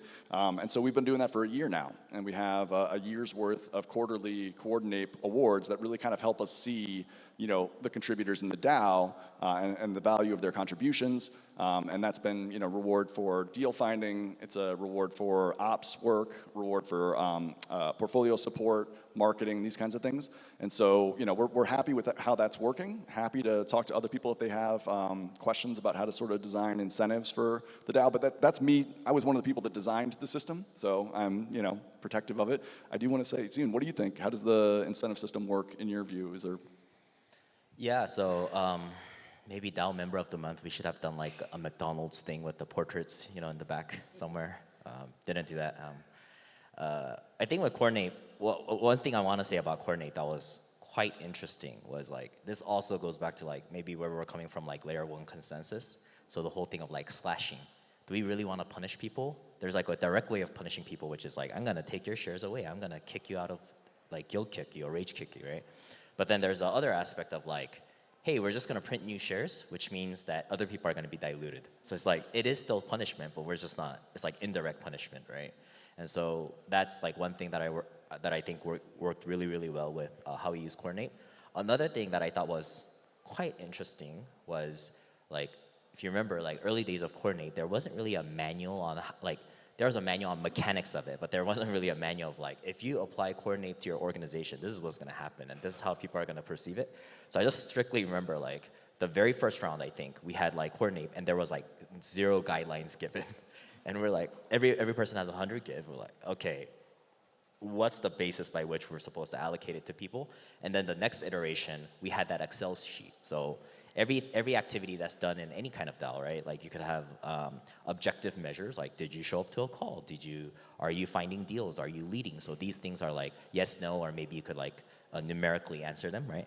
And then there's all the soft stuff, right? Which is like, if a particular investment decision was made, like how helpful was this person's contribution? Like you could, saying like, yes, that person contributed or no is one thing, but another thing is like, okay, put a number on it, like very, very difficult, right? But I just remember like, once we had that Excel sheet up, it was like, oh, our experience of using Coordinate was very, very, very different. So I just remember like now we have a guide by which we can kind of like, okay, here's where you start objectively, and then there's the intersubjective function that goes into like kind of measure our contributions. And then another thing was, since we invested into Coordinate, it was really cool to like circle back to them and be like, hey, this is how we're using it. Like, how are you using it? And to figure out that they actually do not use it like we do. Yeah, but those are like some of my memories of all the contributions and how we try to slay Moloch and battle Moloch. Yeah, yeah, definitely. So what do you think about where we're at now? Like, are there any observations you have about like what's changed with MCV and investment DAOs? Like, what have you seen in the landscape that's different from when you joined in 2020? Oh man, shoot. Yeah, I think I could be wrong, Peter and Amin, but like I think you guys were like, hey, do for-profit DAOs and investment DAOs work? I think that's where you guys were. And then when I joined, I'm like, yeah, fuck yeah, investment DAOs are gonna take over the world. But a little too early. So we still have yet to see like the renaissance of investment DAOs. I think we see a lot of like collector DAOs, like people like amateur investing. But one of the things that's happening for sure is, I don't know if it's because of the bull market that happened, but man, there's a lot of verticals even within DAOs, right? And like investment DAO just emerging as a separate vertical all into itself. So, when we first started, we had like, DeFi deals, NFT deals, game deals, all that stuff. And I think we had people with somewhat of a specialty, and then there was the bear market. So deal flow, each of them bringing like the best deals they have of their crazy friends who's crazy enough to build in the bear market and try to get fundraising. But now, it's like, I just tell people all the time, like, I don't know layer 1, I don't know NFT, I don't know DeFi, I don't know service DAOs or product DAOs, I just know like investment DAOs. So one of those like specialization things happened extremely, extremely quickly. So now we're like, I think we talk about this, it's kind of in MCB is like, we wanted to support DAOs and DAO tooling, but now there's a saturation of DAOs and DAO tooling. Where exactly are we gonna focus on? That's kind of what I'm seeing on the one hand. And then on the other hand, it's like realizing somewhere down the line that like a fully on-chain investment DAO is quite a rigid structure, and then trying to like claw our way back from a pretty, it's becoming more flexible, but a pretty inflexible structure into something that's a little bit more flexible, whether that be in terms of code or whether that be like legally, right? So like Nose to Safe has become extremely, extremely flexible with like the Zodiacs and all that, and it's like, can we take elements of that to, start investment DAOs and whatnot? And are there more modules like that to be built? Are there any like, you used something like Cali DAO, and you're able to launch like legal entities in several different jurisdictions, and what does that mean for investment DAOs? So that's kind of like what I think is different. What about you? Yeah, I mean, I think like when we started, we had the arrogance to believe that we could keep a rough like view of what was happening in the space, capital T, capital S. And now we know that's a fool's errand. We know that there's really no edge for somebody that's trying to be a generalist overviewing everything that's happening in the space, both because of the proliferation of projects, but also because of the specialization that's required. If you look at something like an NFT financialization protocol, and you're only looking at one deck of that, you have no idea what else is out there and the sort of trade-offs that they're making. You kind of need somebody that's going to become a specialist in looking at those protocols to be able to make a good investment decision, or you're just praying that you get lucky on that front. I think at this point, MCV is thinking that that kind of generalist approach is less likely to pay dividends going forward. And so there's a lot of things we've learned about our own organization and our operations, and that includes the actual admin ops, but it also includes a lot of the stuff about the human wetware. How do we relate to each other? And it's been my experience from MCV and other organizations that you can't just use financial incentives to get people to stay involved in things. They have to find some other sort of innate human worth to participating.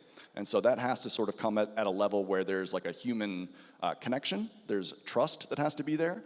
And so, DAOs certainly need to really give a lot of time and energy to think about building up that sort of wetware layer of how they're relating to each other, how they're establishing trust, how they're keeping, the spark alive, because a lot of times these things are sexy when they first get launched, and then that energy fades, and people don't know how to transition into a more like casual sort of, ongoing sustainable thing, and the energy bleeds out, and then they're left with the husk of something, and everybody's trying to figure out how to get their money out, or just hoping that maybe it turns around and somebody else does the work.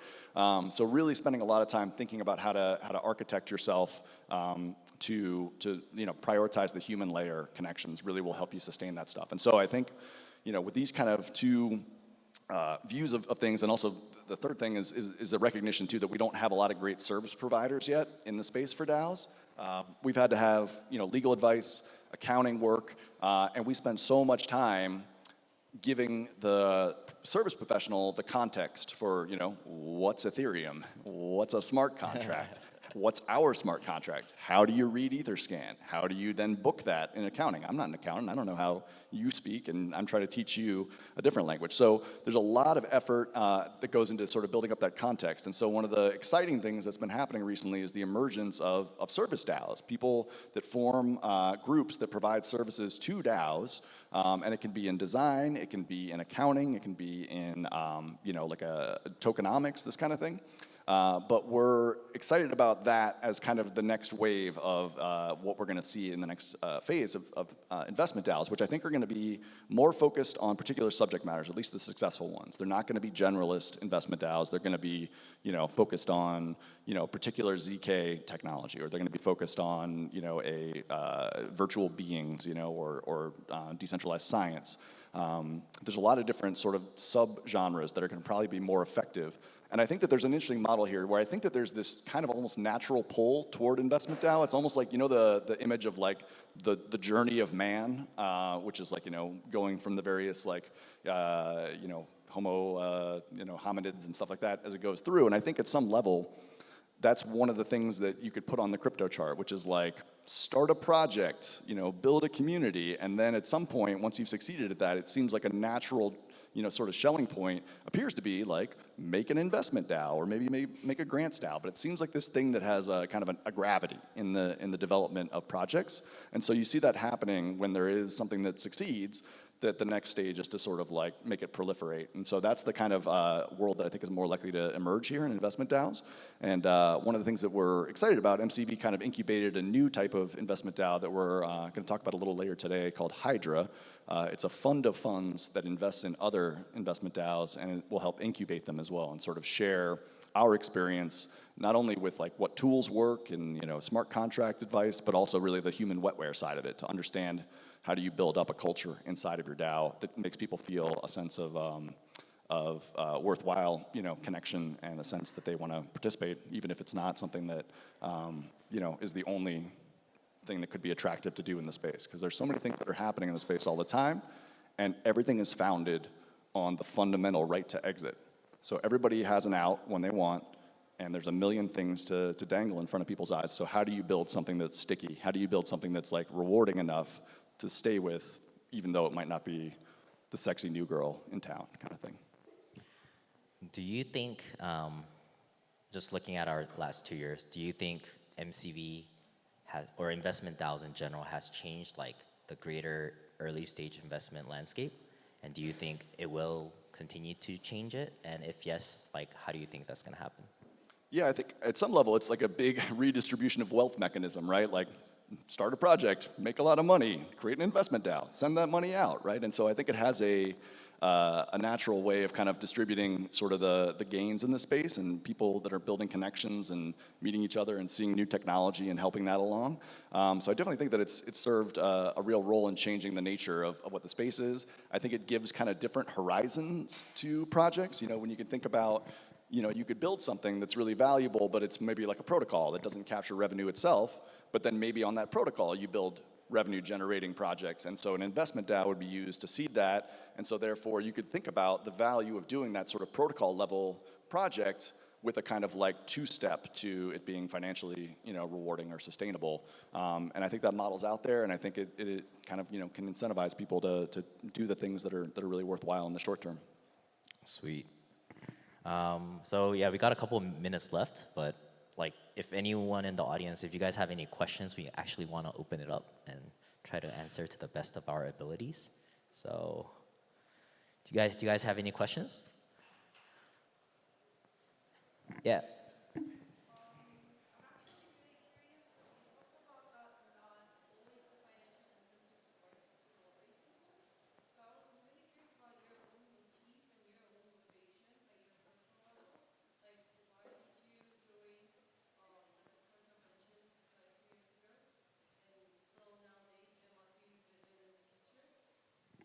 Yeah, so I think it's the community and the friends. It grew out of a really, really wonderful environment from Metacartel, where people were really acting in good faith to help build things that had a positive sum vision that was really aligned. And so I think that community was very attractive to me.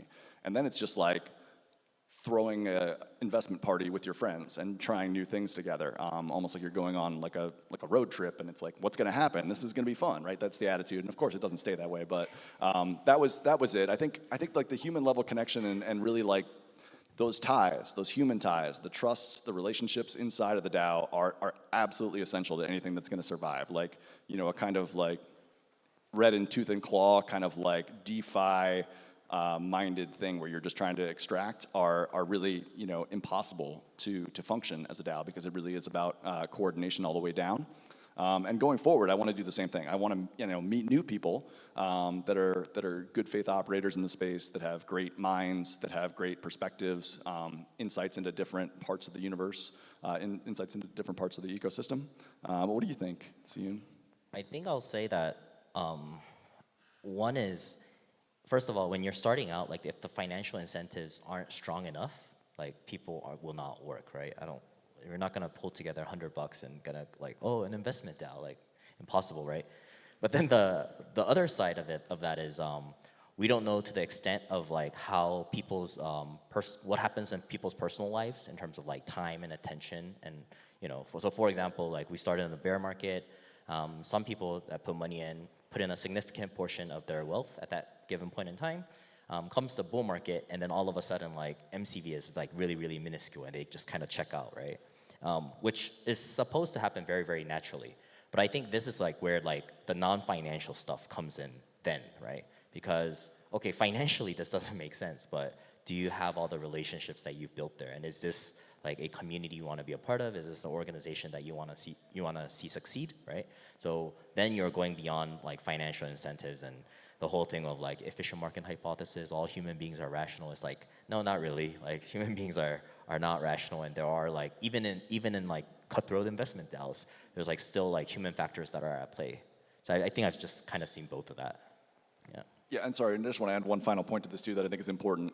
Like, you need to police your community. So we, you know, admit members, and you have somebody championing them. So we want them to be people that are trusted in the community.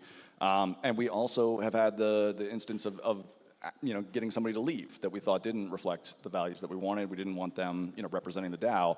And I think that's really important that you do that. Even if it's not a large number of people, like one toxic person that is, sending it in a different direction can be very, very damaging to the willingness of others to contribute. So it is important to have that kick reflex inside your organization, or else you're likely to, be allowed to be poisoned from the inside. Okay. Yeah. We'll take one more question. Or we're done? Okay, sorry. Sorry, yeah, we're cut. Yeah. Anyway, but if you guys have more questions, come find us. And then there's a talk about Hydra, if you have more questions about that, at 2 o'clock today in one of the rooms around here. But it's in the panel room. What's the number? 222 at 2 o'clock. All right. Thanks, everybody. Thank you.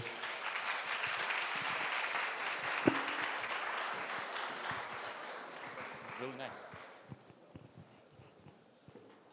Thank you, Victor and Shun. Next up, we have Deacon Brown. Where are you? And Monet Supply, where they will be talking about how to navigate governance hell and how to prevent chaos, which is going to be always fun, Thanks for making it out. Yeah. Let's see if we can get these seats to cooperate. All right.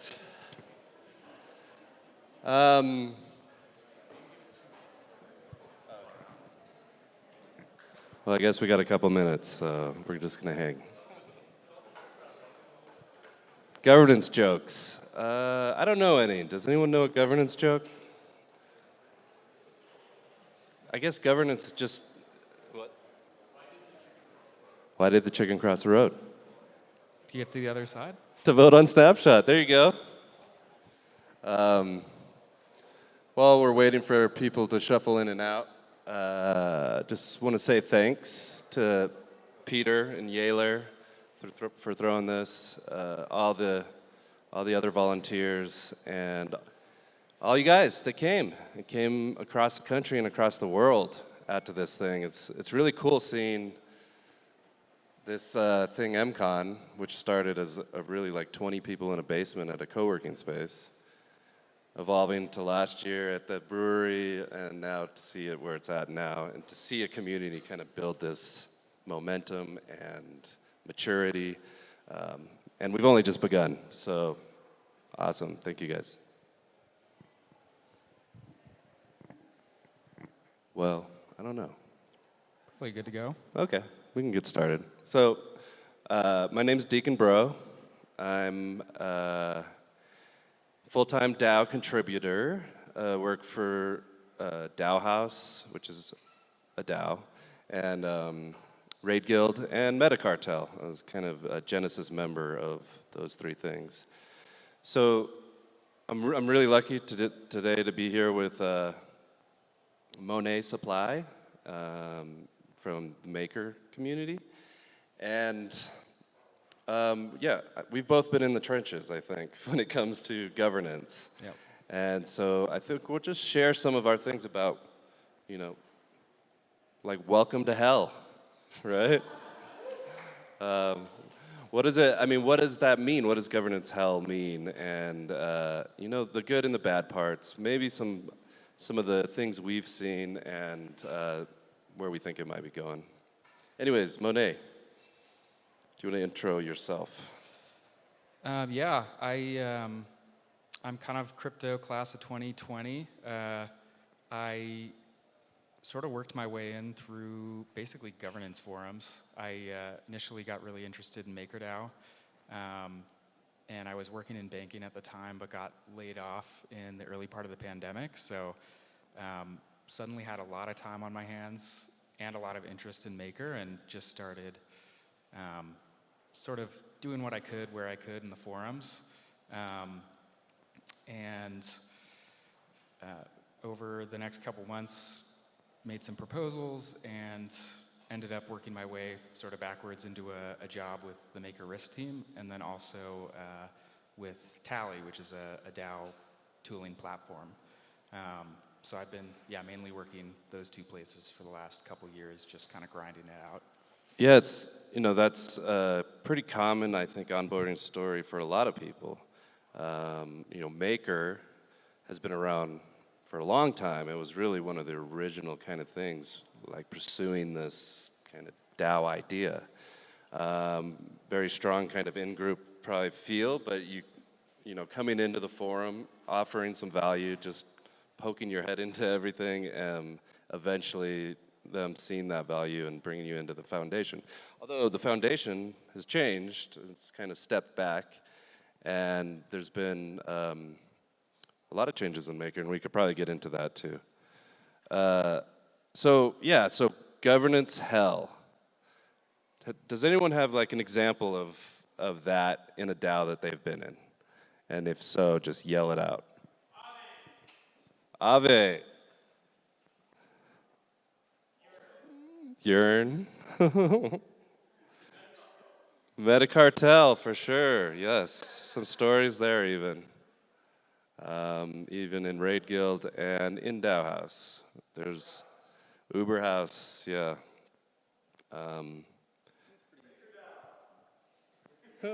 And Maker, and we're going to get into that.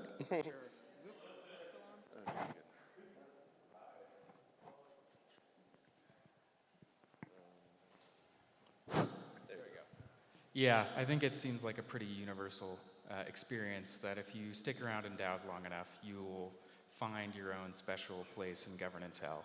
Yeah. One of the levels of hell, yes. So I guess, like, from your experience, like, what contributes to, like, falling into those positions of governance hell, where stuff is just really, really difficult? Well, there's a lot of different aspects of governance inside of these communities. Sometimes they're very technical, and sometimes it's very kind of community-centric. Like, you have the soft governance up front, and you're trying to work through a problem. Sometimes that gets wound up into surveys and forms and objections and back and forth and never being solved. But then sometimes the other side of governance hell is the technical aspect where, we're running transactions that need to be voted on by the DAO to, like, approve a token transfer or, send out 25 different transfers to different contributors. And, that kind of gets into this, like, fatigue, the proposal and decision-making fatigue. And once you hit that, people just don't want to participate anymore, and then it makes the other things even worse. Because then we have, just this gridlock. Yeah, I think from my experience at Maker, the biggest sort of cores of the problem are running into, like, the limits of sort of our human capacity to coordinate. So, like, we have limited attention, and we also kind of have, like, limited capacity for trusting other people and forming, like, high trust relationships. So as DAOs scale up, they have more decisions, more complexity. It takes, like, more of your mental energy just to keep up with stuff. And I think it's not necessarily obvious how you get that complexity and those webs of relationships down to, like, a manageable level. So I think that's kind of where I've seen a lot of, like, the governance hell originating, a lot of the struggles. When you were starting at Maker, I know you guys were just, like, managing parameters and doing, like, weekly or bi-weekly kind of tweaks on things, Yeah, Maker, when I kind of joined, it was kind of the philosophy of, like, we want to have a trustless system, so how do we do that? We just vote on everything on chain. And then, that's, in a way, it's, you're not relying on anyone to make the right choices. It's just token holders deciding, so that, it seems decentralized, great. But it was getting super unmanageable. We were, like, voting on what interest rates we wanted to change on each asset on the Maker platform on a weekly basis, and we had, like, a bunch of different options for each parameter change. So yeah, it was starting to spiral a little bit. I think it's a natural place for DAOs to start, that they, hey, we don't want to trust a core team to make our decisions. We want the community to decide. But I think most DAOs will pretty quickly find that they're reaching their limit as they start to scale up, as they start to do more, have a little bit more complicated of a organization or protocol that they're really supporting. Yeah,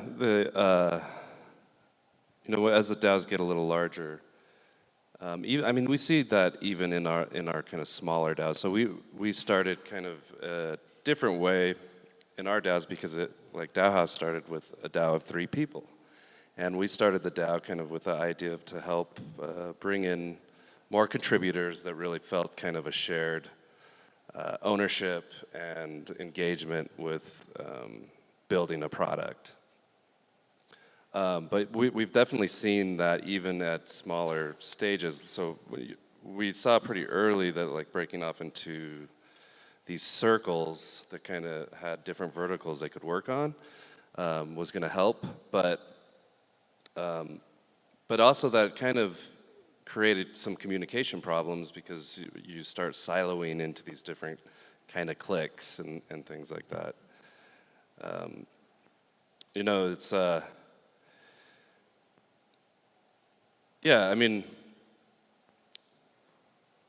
when we were talking earlier, we were talking about a lack of scalable structure and the difference between different responsibilities, hierarchy, onboarding, the processes, Yeah, I think that can be a bit of a challenge too. DAOs, by their nature, I think they really value being open. So you want to allow anyone to kind of join, come in, have opinions, maybe start contributing. But it's tough to figure out where people can fit in and how to actually make those contributions useful rather than kind of cacophonous. I don't know if DAO House has similar experiences of people, really interested to join, but it ends up becoming sort of dissonant where they're not able to coordinate or align with the direction that the DAO is already in. So I think that's been a struggle at Maker. How's it changed since you got in there in 2020, and it's they kind of leaned more into the idea of a DAO and stepping away from the foundation, or the foundation stepping back, things like that? Well, I think something that has actually been a big tailwind for Maker is that a lot of the core teams at Genesis, they pretty much spun out of the foundation. So we had a engineering team, an Oracle's team, a risk team, a few others, and those teams had already pretty much existed in their current state inside the foundation, and they just got spun out as it dissolved. So there was already a lot of trust within teams, and then also between those teams, they really trusted each other. They knew that they could deliver, that they had, the right incentives, and kind of their heart was in the right place. So I think that's been a big tailwind. As we've grown, though, it's gotten maybe a little bit more difficult where we have new teams, new core units that are forming, that they're getting funded, but they don't necessarily have that trust from the rest of the organization or from the DAO, from the voters. And some teams, I think, have really kind of built it up, and they've been able to ship key features, make meaningful contributions that people are seeing. But then on the flip side, I think there's other teams that have really struggled, and they still don't necessarily have that mutual trust with the rest of the organization. So yeah, then it becomes a question of how can we help them build that up, or when is it time to kind of cut the cord and just realize this was a little bit of a failed experiment and just cut your losses? Yeah, there's something that I think we've struggled with in some of these other DAOs is that sometimes there's not a longer term strategy that's kind of uniting everyone underneath it. Kind of the strategy becomes the thing that points everyone in the right direction. You know, like in a DAO, it sometimes can feel like everyone's got their car and they're driving in different ways, and that's fine. That's probably good. There's like emergence coming out of that. But we want everyone to be heading to the same destination in the end, right? And so if people can fall back on kind of the ethos and vision and strategy that's been laid out, but kind of collectively, I think that can really help. Another thing, you know, is like being a leader. Like the DAO space isn't really for people who want to come in and just like sit there and warm their chair. You know, it's got to be like everyone's a leader, so it's not leaderless, right? We've heard that before. It's leaderful, right? And so that's a piece of the culture that we want to like help foster. But when you get a bunch of leaders in a room, you also end up with governance hell because you know, people don't like making those compromises when they need to. One of the things I think we've seen recently, and even like kind of emergently developing over time, is kind of this idea of work streams, trusted, maybe more permission, delegated teams that can run with a project, but on a smaller scale. So you may have kind of like, I was talking with Weich the other day about this, the idea of the onion, like skin on an onion, and you have like the outside that is, you know, requires a ton of trust and security. But as you're like getting closer into the middle, you can kind of, you've done that hard work to build the trust, right, with your community and the people that are in it. You can start being like, okay, well, we can delegate this idea to these experts over here, and they're going to come back with a proposal, and we can rubber stamp it because we trust them to make the right decision, right? And so have you been seeing things like that? I think that's a really, really valuable strategy for trying to kind of escape from governance problems, log jams. You know, once you have certain contributors or teams that have really built up trust and earned that from the wider community, you can actually delegate some of the sort of tough, more open-ended questions or just responsibilities to them, and do it in a way where, you know, you're not giving them kind of like a license to rug you or anything. You should still have the community having really meaningful oversight, but yeah, like using sort of delegation of authority to teams is a really important scalability mechanism for DAOs. It reduces that sort of like attention use and just decision fatigue for everyone voting on everything. It kind of like closes off discussions, but in a way that's helpful. Like, you don't need to be just fighting over minutia of like every little tiny change. And yeah, for Maker, like one example is we used to just vote on like interest rates every week, every asset. It was totally nuts. In the last maybe year and a half, we just have a committee. I'm with that. We just meet every month, like scrape a bunch of data, discuss kind of what reasonable interest rate changes are based on like risk and competitive factors. And then we just come through with like either one or two options for the community, like, hey, would you like to approve these changes or not? And that makes it really, really simple, I think, for governance to operate in a, you know, a scalable way. And, you know, the sort of the end result is that we don't need to waste our limited sort of DAO throughput, our energy, on deciding interest rates.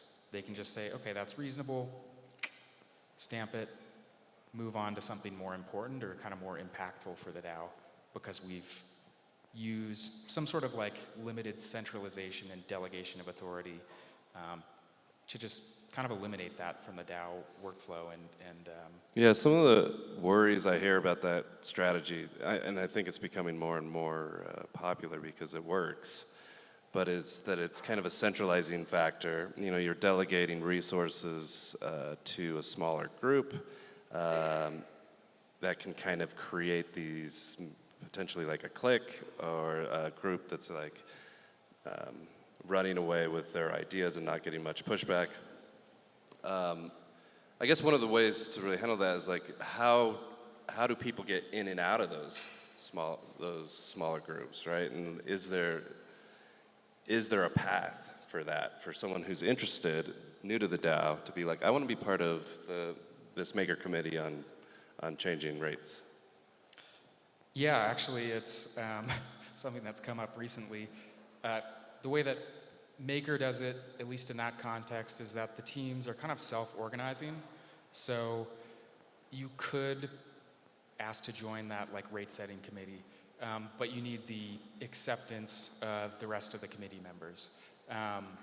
So it maintains like that strong intra-group trust and kind of making sure that we're all responsible to each other. And then if you get kind of like pushed off and you're not really allowed to join, then it's your opportunity to create a separate committee. And it's sort of similar to like how the DAO prevents us from like making choices that aren't aligned or that they don't really support. If we start just saying set all the interest rates to 0 or something insane that like they really wouldn't support, there can be another committee that emerges and uses that same structure but comes to a more aligned recommendation.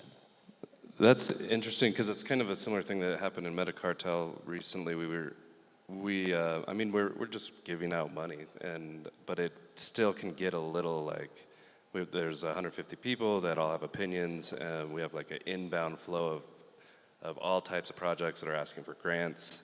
90% of them are not the best, but there's some definitely amazing things. And so that overhead for 100 plus people to deal with creates that proposal fatigue, creates people kind of not interested. People are worried about other things with our treasury, but they can't focus on that because we're dealing with the kind of all this overhead that's going on.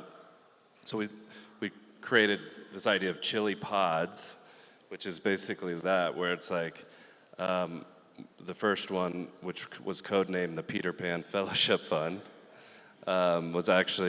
is now called the Super Scouts, and it's more like a group of people that go out and scout projects, and they find because they're the ones that are their boots are on the ground, they're right there at these conferences and hackathons, and they're the ones that get to meet people.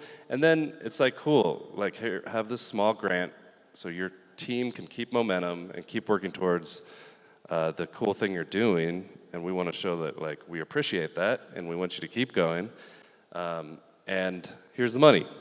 We just have to do like a 3 of 6 multi-sig instead of go through 2 weeks of soft governance and then 2 weeks of on-chain governance, where it's like, here's your money a month later to a hackathon team, and they're like, oh, we already got hired by Consensus or something, And, Yep. And then it's like, what are you building now? And it's like, oh, Uber. And it's like, oh, but that ZK proof thing you were doing was actually way cooler, And you're not doing it anymore. But, so yeah, work streams, delegation, automation. This is another thing we haven't I think, much more relevant in a DeFi kind of DAO, but in community in general, I think automation and kind of a way to get what's the path to progressively increase automation? Yeah, I think one of the most maybe important goals of governance, as I see it, should be kind of like designing for its own obsolescence. We need to be figuring out how to make fewer, more important decisions rather than tying up our resources on just a bunch of minutia. So, kind of in a maker context or like a DeFi protocol, what that might look like is, okay, you start out just voting on everything, you hit the limits of scalability there, then maybe you find committees or core, small pods or teams, and you delegate responsibilities in like kind of a relatively safe but empowering way to them. But there's a bit of a risk that if you stop there, some of those teams or kind of like power structures become a little bit self-fulfilling and entrenched. Like, you know, the interest of someone contributing to a DAO is like, if this is their job, they want to still be employed. Like they kind of have an interest to like maintain their position. So I think, you know, an even kind of more advanced way to deal with those scalability issues is think like, can we create algorithms or sort of smart contract based mechanisms to remove the human element entirely? So that's something that I'm trying to think about a lot for like maker risk parameters and rates. Like having a committee and not having the whole DAO discuss it is great, but what if we don't even need this committee? What if we can just create like an algorithm that looks at on-chain state and looks at competing protocols and just kind of creates generally reasonable parameter changes automatically?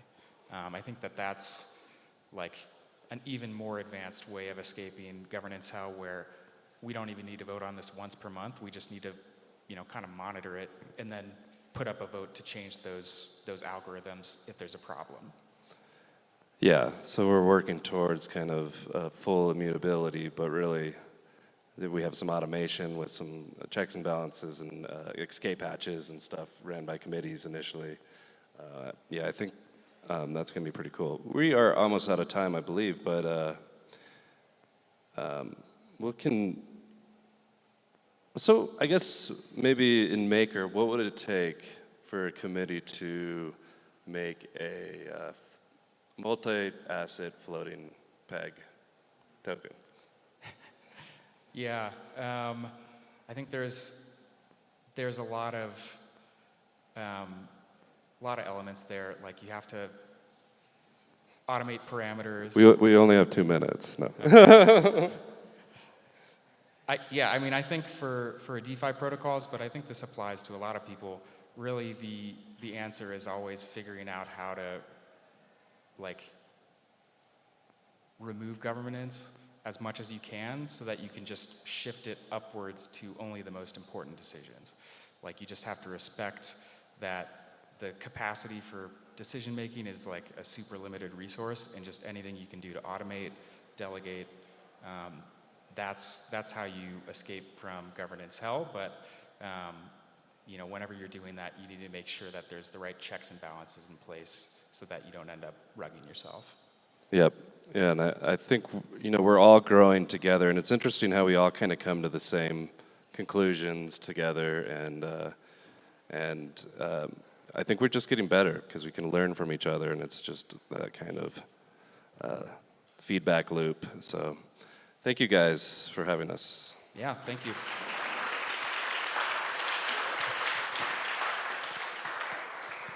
Thanks, guys. We now have a break. We will come back and finish off with 2 more fireside chats, and tomorrow is going to be an unconference. The schedule is going to be published later tonight, hopefully. Fingers crossed. But yeah, see you soon.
Hello.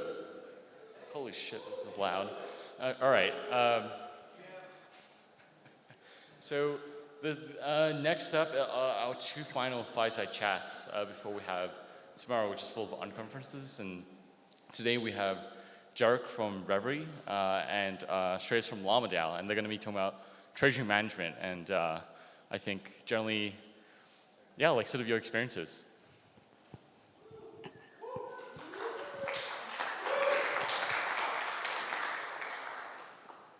Awesome. Well, I guess to kick things off, Shreyas, might be good to, I think folks are probably familiar with Llama, hopefully with Reverie as well, but maybe we can each give a quick intro. You want to kick things off? Sure. So, hey everyone, I'm the founder of Llama. We are basically working with DAOs on protocol engineering, treasury management, and on-chain analytics. So we work with Aave, Uniswap, DYDX, Pool Together, Maker, Lido, and a bunch of others. And our goal is really to maximize the impact that these decentralized communities have to help broadly grow the DAO economy. And we have a contributor community of 60 contributors consisting of data analysts, engineers, and DeFi strategists. And we really try to do interesting things that move the DAO space forward that we think the core team of these DAOs aren't doing, but is important for community contributors to take on. Awesome. And I'm Derek. I'm the co-founder of Reverie. We are a DAO service provider. We help DAOs with many different things, are active across a few different ecosystems, Ethereum and Cosmos primarily. And fun fact, Shreyas is also my roommate. So this is feels very sort of similar to many talks we've had before.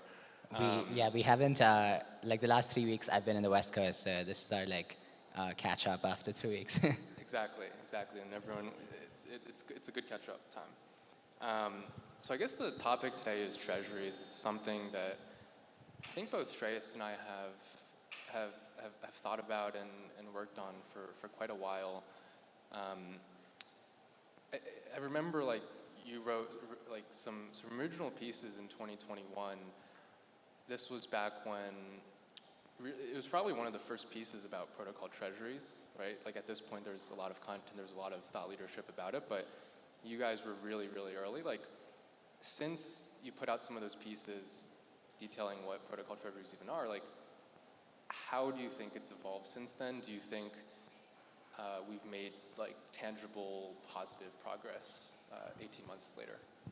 Yeah, I think the first thing that we really tried to emphasize was this focus on diversification and just making sure that these treasuries that have large pools of native tokens have a few years of runway in stablecoins, and I thought that was extremely important.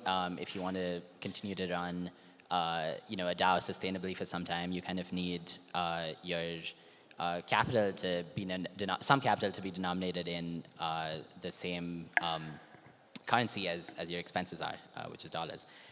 I think that has been done by some DAOs, a few of them, and mostly DAOs are still pretty much consist of native tokens. I think if you look at the top protocol DAOs, they are almost entirely native tokens.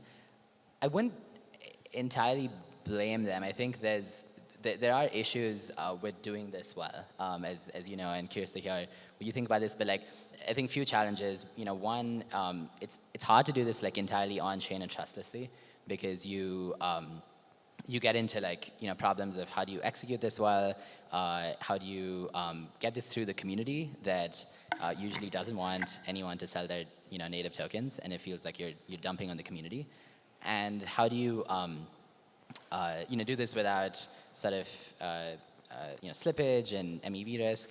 And the other option is to do this in not a DAO native way, which again is not interesting. Like if you do it with just hiring a market maker or a sort of an OTC desk to sort of do a $10 million type of native token to stablecoin swap. That is, you'd probably get better execution, but it has these other trade-offs of not being as crypto and DAO native. And so I think that's a challenge that people are still figuring out, but definitely it's been easier to convince DAOs at least that that's important. So that's one topic. There's probably a bunch of other things I have thoughts on. But curious, actually, your thoughts on what, especially on that stablecoin diversification problem, what you've seen as some of the specific challenges that DAOs have faced while doing that, and if I don't know if the next like 6 months to 1 year makes it easier with some of the learnings, or we're still in like the 2021 state. Yeah, I would say honestly, for the latter half of 2021, like it felt like very few protocols were really thinking about diversification, and I could probably count on one hand the number of ones that did so at scale because of some of the challenges that you talked about. But definitely feels like over the last 3 to 6 months, there's been a huge increase in the number of discussions and the number of proposals and the number of executed deals. I think just some examples off the top of my head, Lido, I think, was a pretty interesting one. DYDX is another one. Yeah, but and there's a few more that I'm forgetting, but obviously I think it would have been better for those DAOs if they had done them a bit earlier and at different times, but I think it's good to see the progress. And honestly, like the biggest challenge historically has just been, I would say, from a compliance and tax perspective, which are not necessarily fun or interesting topics to talk about, so I won't sort of go super in depth, but I think anyone I'm sure a bunch of you here who are working on DAOs are aware of these sort of tactical and operational challenges. I think like in an ideal world, there would be some kind of purely on-chain like OTC auction house where a treasury can like submit some assets, and any person, any entity, any individual can submit escalating bids. And there's people working on these ideas, and I think that'll make it much easier for DAOs to do these diversifications natively on chain. I still think it's like market makers and large desks have a problem using tools like these for compliance reasons, but I think we're headed in the right direction, and we've definitely made a lot of progress, I think, since like 18 months ago. There's like real things happening on the ground. So I guess sort of changing topics, like I think the core topic of this is really like spending money and what should DAOs be spending money on? Are they doing it well? So I guess like overall, would you say DAOs, and I know this is a huge category, so it's a bit of a loaded question, would you say DAOs are spending money well? I would first take the question of, are DAOs spending money, and are they spending enough? And definitely with the top protocol DAOs, I would say over the last year and a half, they have spent much more. So it's funny because 18 months back, I and probably you and Rabri were probably saying DAOs are not spending enough. They should probably spend more.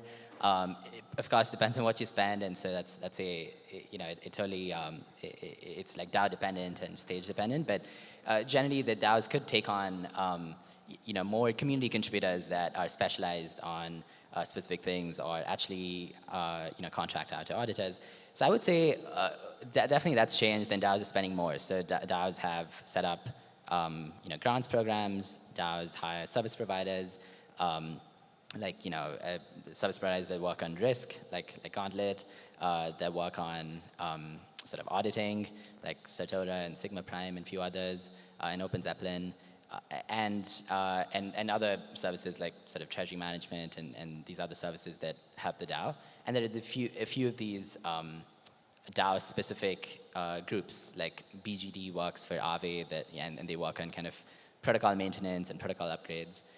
So I think those decisions have generally been good. I think the category of spending that I think has been ineffective or could be really improved are one, liquidity incentive programs. So I think there's been, like during the peak of the bull market, there's probably, overspending on liquidity incentives by a bunch of protocols. And some of that you can see the effect where even when they pulled out liquidity incentives, say Aave, it's like things have generally held up. I think the other category, and this depends on the DAO, but there are some DAOs that I think have grown their number of contributors probably too fast, which is you just have like this huge fat in the community where you have people doing all sorts of things, right? Like someone is getting paid several $1,000s a month for taking notes or something. And I think that category of spending is I think bad because it's very easy to start a working group and to start paying people in DAOs, but it's something structurally about a DAO that is just extremely hard to stop. It's hard to let go of people. It's hard to stop a working group.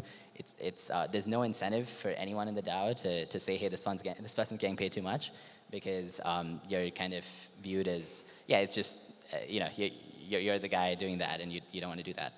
And so I think those categories of things should be much more prudent about. And I think the bear market's had some effect where people are having those conversations, but it still gets harder to do it because there isn't this like one leader saying who should how much the DAO should spend on. Yeah, I guess just riffing on that point, I think the last panel was about MakerDAO, and I think that's a really good case study of some of the processes and challenges around controlling spending and honestly tracking it. I think most DAOs today, like true DAOs that have huge amounts of contributors across the world that are anon, like they don't really track spending a lot of the time. They don't track KPIs. They don't track outcomes, and it's not meant as a criticism. Like DAOs are very nascent. These are very easy things to do in practice, but I think there's a lot of subjectivity involved in a lot of cases. And yeah, I think the simple solution, right, the obvious one would just be like, okay, like have a strategic finance core unit or have some central accountable figure. But I don't know. I think some DAOs could use that approach, but I don't know if that's like necessarily the right answer for all of them. Yeah, and I think it's also kind of stage dependent, which is some DAOs are, in a stage where they're kind of, all they need to do is grow. They have some sense of product market fit, and what they need to do is throw money on a bunch of experiments to help grow. And you see this even with startups, like when Uber or Airbnb were in stages of growth. Like, yeah, they actually spent a lot, and they spent a lot of on growth. And I think those, of course, it's case dependent, but those generally are like, good and fine. Like, Nouns DAO is spending, probably maybe like over 15K ETH over like 300 type proposals. It's done in a fairly decentralized way. I think it's good. You have all these different contributors that come in and try to contribute to Nouns. But then there's some DAOs maybe like really any fit, like product market fit or community market fit, and they're trying to spend a lot to kind of get there. And I think that's probably not good because you don't know what the DAO is meant to do yet, and you're just spending very prematurely, and it's kind of not setting the right precedent for the types of people you attract are just people who want to get paid easily from the DAO and kind of do nothing else. I think the other trend that I think is making treasuries much more just like important and important to do well is a lot of the teams that have built DAOs, like they raised an initial round of capital to launch, bootstrap, and get off the ground, and a lot of those teams are now running low on funding, and they can either raise money from VCs again, from the team allocation. So some have done that, but in a lot of cases they didn't reserve a lot of tokens for the team in the first place, and we've now seen multiple huge teams become fully DAO funded by the treasury in an on-chain transparent process. Aave's a great example of this. You had BGD Labs, which is ex-Aave core developers, and then you had Aave company itself, right, apply for a governance proposal to get paid from the treasury. Like it's pretty new and precedent setting. Lido, again, same thing, mentioned earlier, like PDP Validator created Lido. I think they raised maybe like a few million in 2019. And like, 2-3 months ago, they put out a proposal because they wanted to move like, I think it was like 40 or 50 people to the DAO. And the DAO will start sort of paying the bill and having full-time contributors, which, if you think about it, it probably is how it works. It probably better aligns incentives, right? If you have all your contributors working for the token and not having any kind of equity in other companies, like just mentally, it's like probably a more well-designed incentive. So. Yeah, I actually think that the model of, because when there's an initial token allocation, there's likely not enough allocated to the core like labs, the centralized team in these protocols to always give incentives for new employees who join. So I think it's actually good if these core teams come back to the DAO and lay out a plan for who they plan to hire for the next say 2 to 4 years, and have a sort of token distribution like almost like how a startup would go to go to the board and get like an 10% sort of employee option grant, an equivalent, but now it's done through the DAO. And then like Derek said, now that the core team is actually incentivized with the token, and the employees are incentivized with the token, rather than the core team just working for equity, which can have misaligned incentives. Are there any categories that you don't think DAOs should be spending money on, like that you think are ineffective or not super needed? I think DAOs should think much more on what categories you want to be done within the DAO, like a working group. What should be done by like full-time employees, and what should be kind of outsourced to service providers or third parties. And so I think there are cases where maybe a DAO is doing sort of too much internally. Like there's some functions like maybe some types of sort of treasury finance functions, or some types of risk functions that they're spending on internally that I think they could outsource and get a better deal.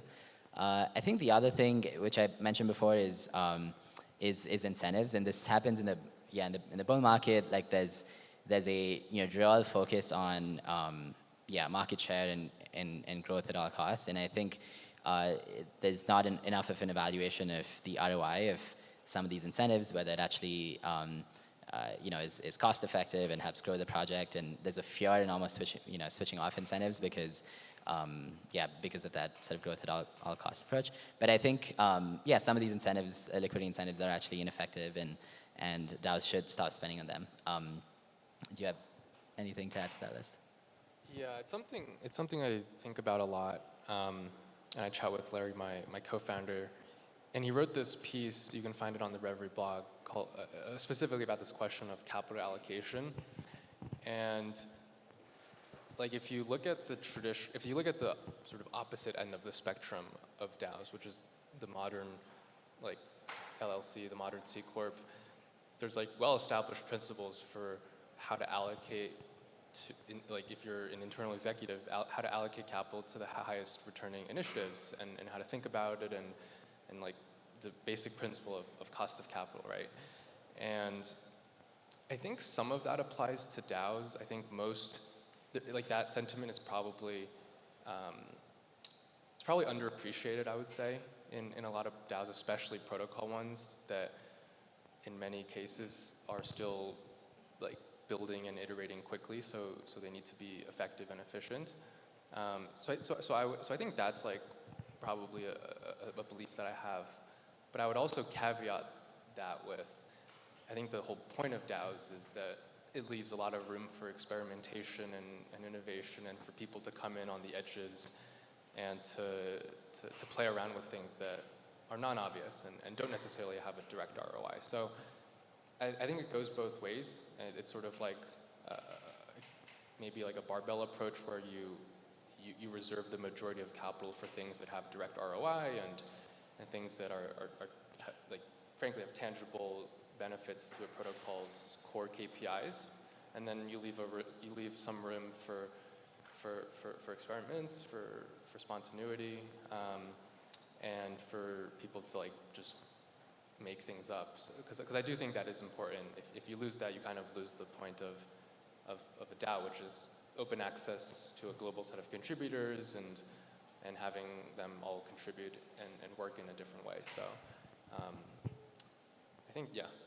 Yeah, I think, yeah, I totally agree. I think the things that make DAOs interesting are this, well, and crypto interesting, like there's this sense of permissionless capital formation, and actually that's worked over the last 2-3 years. You've seen DAOs and other groups like very quickly in the matter of weeks, like Constitution DAO raised $40 million from anyone around the world to own this piece of the shared property, this piece of the U.S. Constitution, which is just cool. It's just so hard. Yeah, so hard to do that in the traditional world. The second piece is the distribution of ownership being extremely seamless. Like the fact that Uniswap could do this airdrop and just with a smart contract actually deploy like distribute ownership to thousands of people around the world is extremely cool. And the third element is this liquid labor piece, which is anyone from around the world can, technically with internet access or access to Ethereum, they contribute to a DAO. I think the capital formation piece is like working pretty well, and the capital deployment piece is not working well yet and is like being experimented with. And so I think over the next 2 years, you'll see a bunch of sort of tooling and people and processes around the capital deployment piece, which, yeah, it's good to learn some lessons from the traditional world, but yeah, it's also nice to do things in like an entirely new way, to have ways of different decisions happen through on-chain governance versus happen through some other grants or mechanisms like Prop House that Nouns has. And so yeah, if people are working on sort of capital deployment type things, I definitely love to chat with you after this.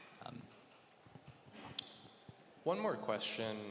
Are there any proposals or ideas or things that you think people should be spending time on? Like in the next year or two, are there ones, I guess, for listeners in the crowd, for the people watching on the stream, like, are there any things you would tell them they should work on, either as a proposal or maybe internally for the DAO that they're working on?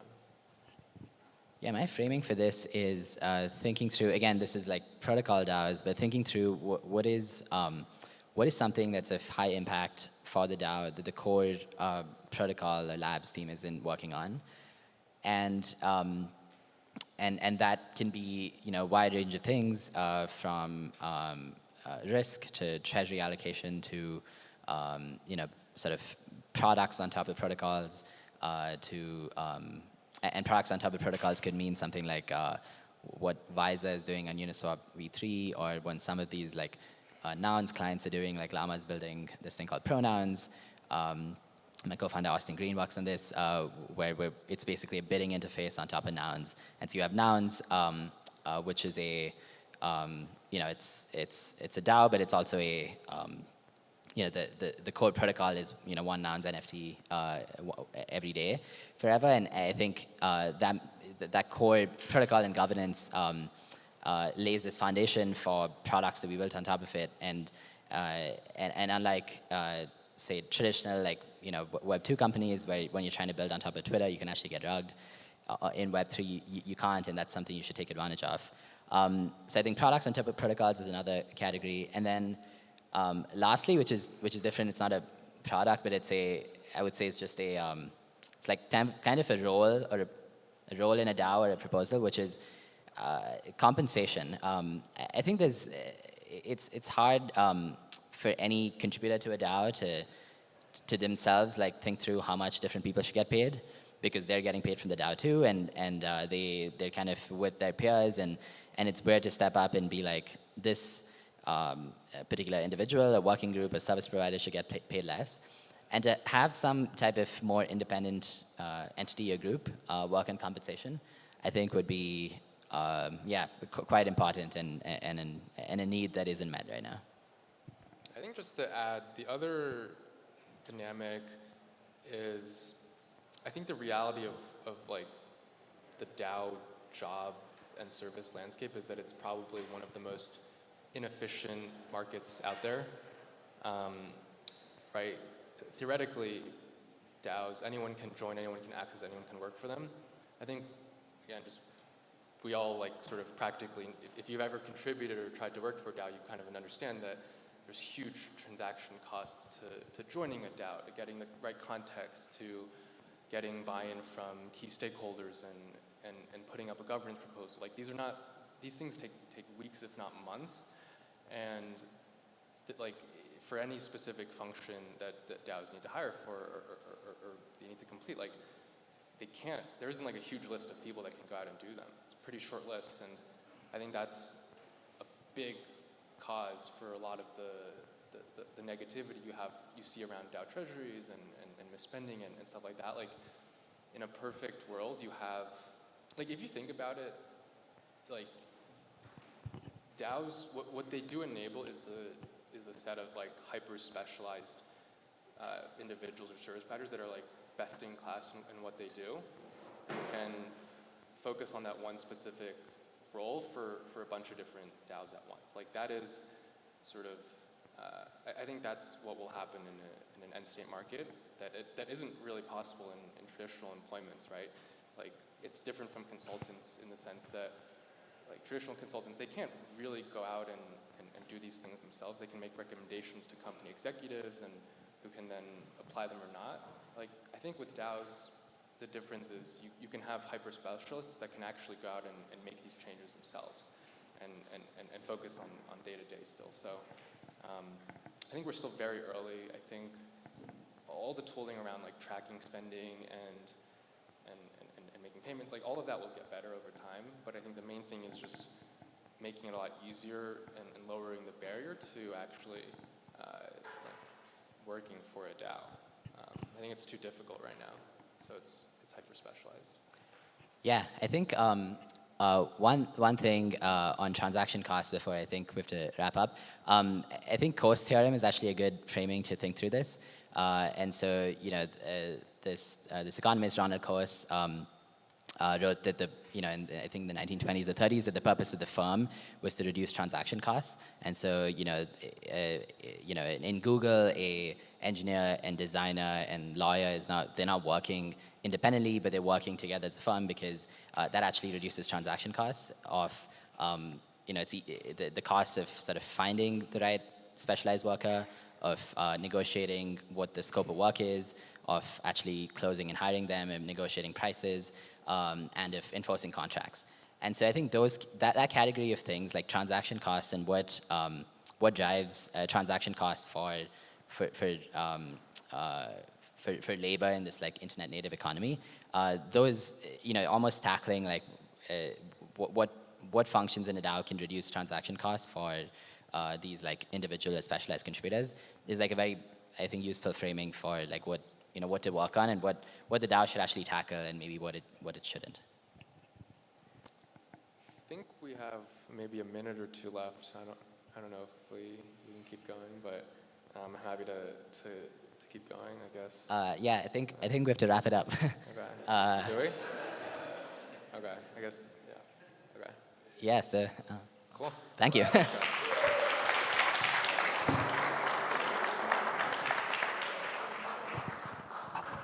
Thanks, guys. Thanks.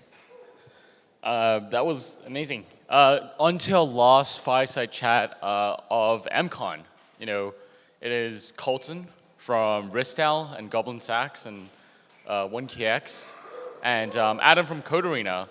That will be they'll be both talking about service DAOs and how they've actually found success. Strangely enough, there's been a lot of gloom and doom. Code Arena puts in work, so thanks guys for coming here. Yeah, I appreciate it. I'm gonna try to figure out how to sit down in this thing. Well, at least we're by a fiery pepper side. Yeah, exactly. Other people had them today, hidden, so I had to make sure to bring them out. Okay, so what's up, everybody? Thanks for hanging out. As Peter mentioned, Adam and I are going to be talking a little bit about service DAOs and scaling them and all of the rest. So this is something I spend a lot of time thinking about at RiskDAO and at 1KX and some of the other DAOs I contribute to. I'm sure you've thought about it a lot at Code Arena. Before we jump in, though, it might be helpful to give like a little background on what Code Arena is, because I think it's one of the more like original service DAOs in the space. I think you guys kind of started in like 2021, and you don't use the DAO language a lot on the website and stuff. I know you guys reference sort of open organization a lot, so maybe you can kind of walk through some of the founding stuff there. Yeah, you bet. So the amazing thing with Code Arena is like I am a first follower. I am one of the founders, but the reality is like I was super interested in DAOs, and I was interested in DAOs because we have a community newspaper that works as kind of an independently like organized, like chaotic set kind of thing where the community just kind of builds it every month. And I was like, how can we do something with this? I reached out to Peter and was like, hey, what are some DAOs I could get involved in to learn some stuff? And he mentioned Index Co-op. I got into Index Co-op and then got to know who Scott Lewis was, who's been in the space for a long time.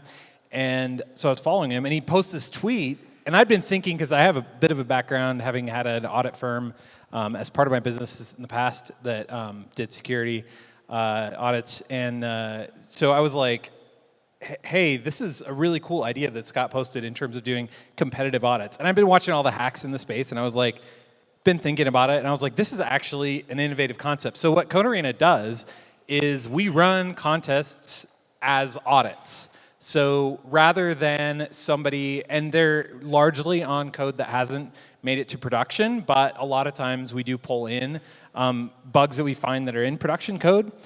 We started out with like about around 10 or a dozen different people who were independent auditors in the space, who are basically really knowledgeable about auditing smart contracts. And we just started mashing them together and just saying like, hey, find as many bugs as you can in a week. And Scott came up with this unique mechanism that is essentially, it pays out high severity findings the most, but you get guaranteed payouts. So it doesn't have the spec work angle that is the case in bug bounties. It doesn't have like the first in, like if you're first or you're zero with a bug bounty. And you've got kind of this, it's always fresh code that you're going to save somebody from. So we found closing in on 600 high severity findings across around 160 different audits that we've run. And we've been working really hard on scaling. Our goal is basically and the massive number of auditors that exist in our community is incredible. And the cool thing is, how people have grown in doing it. So like, I think we now have over 1,500, 1,600 active auditors, but we're adding like 300 new a month, so that number's already wrong. And people are going from like, just learning this stuff to building a career, sometimes getting hired, sometimes going full-time with C4. It's been tremendously like impactful, and to be part of it and to see that. But yeah, we are a DAO. We're a tokenized. We have tokenized governance on chain. Yeah, and it's kind of interesting because like when you think about other sort of auditing companies like Trail of Bits or whatever, I mean they almost have like more severe scaling issues than you guys do, because it's like they have this really closed loop where they're just trying to hire the best talent that they possibly can, whereas you guys have this more open structure that allows people to kind of come in and kind of, I don't know, figure out what works for them and figure out a workflow that works for them. I saw one guy like made $1 million or something through Code Arena, which is insane. So shout out to you guys for even allowing that, because who knows if he would have ever had that opportunity otherwise. But is that something that you guys kind of expected when you first started spinning up Code Arena, that people would just kind of come and it would work? Or like, did you think there was going to be similar growing pains that other auditing firms kind of have? Well, so a couple pieces on that. So on one front, one of the reasons that I found this particularly compelling is having worked very closely with auditors. The one thing I know is like people have a sense of folks who are really good hackers, like who can think from an adversarial perspective. Like they think of them like kind of the sort of like sitting in a dark room and like maniacally laughing at like, I found this, cool hack and like I'm gonna, embarrass you and whatnot. But like there's some of the most deeply conscientious people that I've known. And they take this stuff so seriously that I think it is absolutely certain that anybody who goes into auditing has an extremely high chance of experiencing serious mental health challenges because of the weight of that. Now, that is coming from a background of particularly Web 2. So like the firm that I was part of, like we were super OG. Like we did the original pen test for GitHub, and so we were doing stuff a long time ago. But like the people that I worked with in that capacity, like I saw them go through that strain of just like going into an audit and just feeling the weight of like I gotta find as much stuff, I gotta be on, and the thing in Web 3, like there's no safety net in Web 3 that's like there is in Web 2. In Web 2, it's like, oh, what, your credit card got stolen for the 7,000th time? So sad. Right? I mean, it's like, there isn't anything. Like, if you miss something as an auditor, like you could experience multiple years, and I've known people who've experienced multiple years of serious mental health because of just the reverberation of that challenge. And so the other piece is like, when I look at this, it's like auditing is a grind, it's intense, it's emotionally weighty on the people who choose to be attracted to that. And in this case, it alleviates that. And like that just, it totally gets me because I have very good friends that I've seen go through burnout and like people who aren't even involved in projects who now like, they see a hack of a project that they contributed on or they were responsible for securing years later, and they still are just like,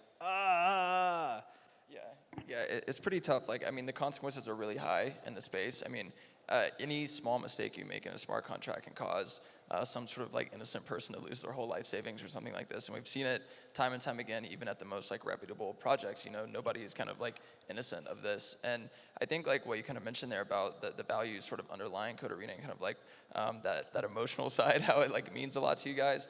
Do you think that is a key part of what kind of keeps the community back? I mean, obviously there's like, to circle back a little bit, we know that DAOs have scaling issues, right? Attracting talent and like keeping that talent on board, making sure that talent actually like uses their talent instead of just like sitting on their ass all day or whatever. And so do you think that like the incentives combined with this sort of like alleviation of the pressure is what keeps the community sticking there? Is that what you feel like that's a really good pillar for you guys and allows people to keep coming back and keep staying and like keep contributing? I mean, I think there's like a few angles. The growth opportunity is huge because I don't think there is anywhere that, I mean, and I've heard this from many people, including people who are now at the absolute top of their game, who got started really doing audits in the Web3 space through C4, and who now like, they could command whatever prices they wanted on an independent audit if they were doing it.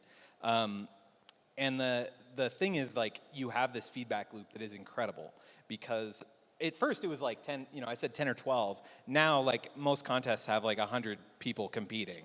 And people level up super fast because they're driven by it. So like one of the things that I was talking to a few folks in the community, and there was someone who said something that just really, really resonated with me as one of the challenges. Sean Connolly from Two's Complement hit on the challenge of like competition versus collaboration. So one of the things that I've found that is extremely interesting to me in the competition angle, because like everything we do in C4 is competition. Like there's a leaderboard that people are tracking their progress on. The other thing that isn't necessarily visible is like we have other opportunities that come in for people, and the highest ranking people on the leaderboard get to take, like they get to RSVP and take those first. So there's like private audits that people can do that are like, hey, somebody comes in and they're like, hey, I just need somebody who's got security expertise to review a small patch of changes because we're trying to ship this week. Like, and I feel confident that like it's just a couple lines, but I want to get a sanity check. And so those folks I just lost my train of thought. What was it? Shoot, what was I just saying? I was saying something. About competition and Oh, collaboration. yeah, thank you. Yeah. So, but one of the challenges is like, so that competition drives people in a lot of different ways, right? It drives them to compete in a way that in finding individual bugs on a contest that wouldn't necessarily be the case when you're on the audit grind of just like another client, another client, another client. But the challenge of like collaboration, right? Like all of our contests are closed, right? So we go into code freeze when a project starts, and then by the end of the project, like if you're competing, you have no idea what anybody else submitted, and you won't find that out until until things are revealed. So you're not necessarily like collaborating with others. There are actually a lot of teams that form spontaneously, but it does create a weird element where like there's a lot of little communities that have kind of formed at the edges of C4, and people are the general vibe is like really supportive. People are very encouraging of each other for getting like the first time they get like first in a contest or something, or finding their first high severity. But like that collaboration angle, like immediately you're kind of at odds, because the competition piece, I feel like you can avoid managing people, because you can say like, hey, whoever's going to do the best job is going to make the most in this And setting. do you think, so to just like zoom out from Code Arena, do you think that this model is something that could be applied to other service DAOs, or have you thought about that at all? Because, I mean, one of the issues, there's a lot of issues with service DAOs, to be clear, but like one of the issues, of course, is just like, how do you kind of get talent, just like with any DAO? And do you think there's a way that, I don't know, like a design service DAO could leverage this type of thing, or do you think it's very specific to auditing or maybe code-related stuff? So I definitely think that we are in a position of extreme privilege because of the fact that there isn't anything in the entire space, and perhaps no service in the entire world, that is as valuable as smart contract security. And so it's easy for us to be open and open-ended on anybody coming in. Now that said, I actually think that there could be some ways for people to do competitions in other matters. And we do this internally on some things that we do that are some Masons or like people who contribute to the DAO maybe they're auditors, but they also might have some other skills that are more like marketing or business related, right? Content and whatnot. And so, we do some contests for those folks too, but we'll just say like there's a cap of how many people can participate, because I think it is important that people do get paid for legitimate work, right? Like I don't really want to, for years, as someone who's worked in a lot of different disciplines, year of like people running contests as a way of getting spec work for free. And like that's shitty. I don't want us to be doing I was just about to add that. Like, there's so many websites out there that they run these like, I don't know, it's like really predatory, especially for designers. I feel like this is like the space where it's the worst, where like these websites will host, competitions, and they'll be like, oh, well, just get us a design, and then 500 people submit a design, and then the winner gets $50 or something, and it's like totally ridiculous. So that's the one thing I was saying. Like, I do think there should be room for probably competition within DAOs in general. I think that's what makes people maybe like a little bit more motivated. Maybe if there's like actual consequence to their action. I think Kumbaya DAO has gotten thrown around a lot at this event, and so a lot of DAOs kind of fall into that trap where maybe competition could solve that issue for them. But well, the other piece is competition helps make things resilient, right? So like if you have a couple of people who are competing on something, your likelihood of one, hitting something on a deadline, and two, having a backup if you don't hit deadline, and three, maybe coming up with entirely new ideas. So even from a design perspective, it's pretty traditional for a designer to come up with a couple of options and for a client to choose between those, right? And so I could see an angle where there is a no-loss competition, where essentially you're just taking the same design challenges and approaching them in two different, guilds within a DAO perhaps are, attacking the same issue. But obviously in that case, in order to get people paid for their time, you got to fund it well, right? So. Yeah, and one of the other areas that I see just encompassing like the scaling issues that service DAOs have are service DAOs' ability to scale up their clientele. This seems to be a pretty big issue. I think a lot of it has to do with Sometimes people just start DAOs to say it's a DAO rather than like starting it with a business mindset, and so they don't have clients ready to go or anything like this. But have you guys kind of run into any scaling issues with like building up the clientele and actually attracting protocols to like run competitions on Code Arena? Because that seems to be really, that would be the biggest bottleneck, right? Like there's not going to be any competitors if there's no competitions to I mean, you partake in. basically hit on something that like we're thinking about all the time. I mean, we have a two-sided market, and at first, the level of demand that we saw in the market was so big that like we didn't even want to say much more than to our immediate network about C4, and we didn't do any. We've really only just recently started doing some growth related activities and been building our growth team, and have a good number of them here, and they're awesome people. Shoot, what was I answering? About scaling up clientele. And how Yes, important thank it you. is. Okay, so like, yeah, but that is, I mean, it is a real challenge because you're trying to balance both sides of that market. You're trying to keep the side of the wardens who are doing the audits, like trying to keep them happy and fed. But it does, there is a flywheel effect. I mean, in terms of we have a lot of our auditors who are bringing in projects because they're part of a project and they want to get there. Or we have people who come in with a project and then become auditors because they think it looks fun. And so there is kind of this constant movement. But honestly, like when the big whenever ETH crashes, frankly, like we do see demand go down in a big way. And so it is a real challenge.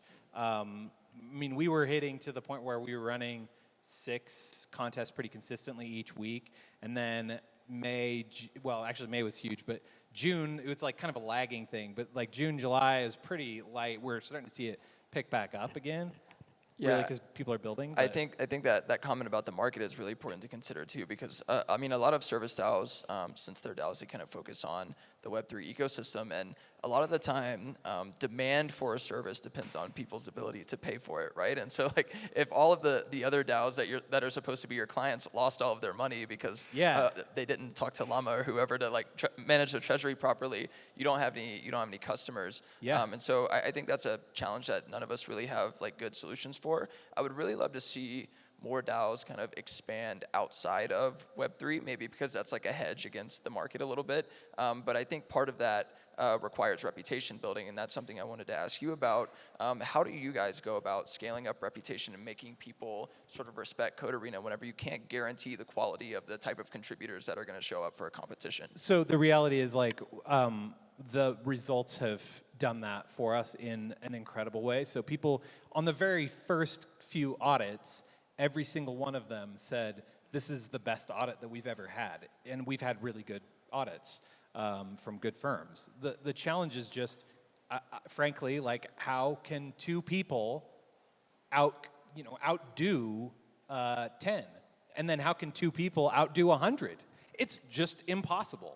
The reality is, so what we've seen is there are multiple instances where we've had an audit done by a highly reputable firm, and then people do C4 as like, oh, just in case, like we'll run. So OpenSea, for example, had Seaport rolled out, and they basically were like, hey, we want to get another sanity check on this because this is a big protocol. A lot of people are going to be using it.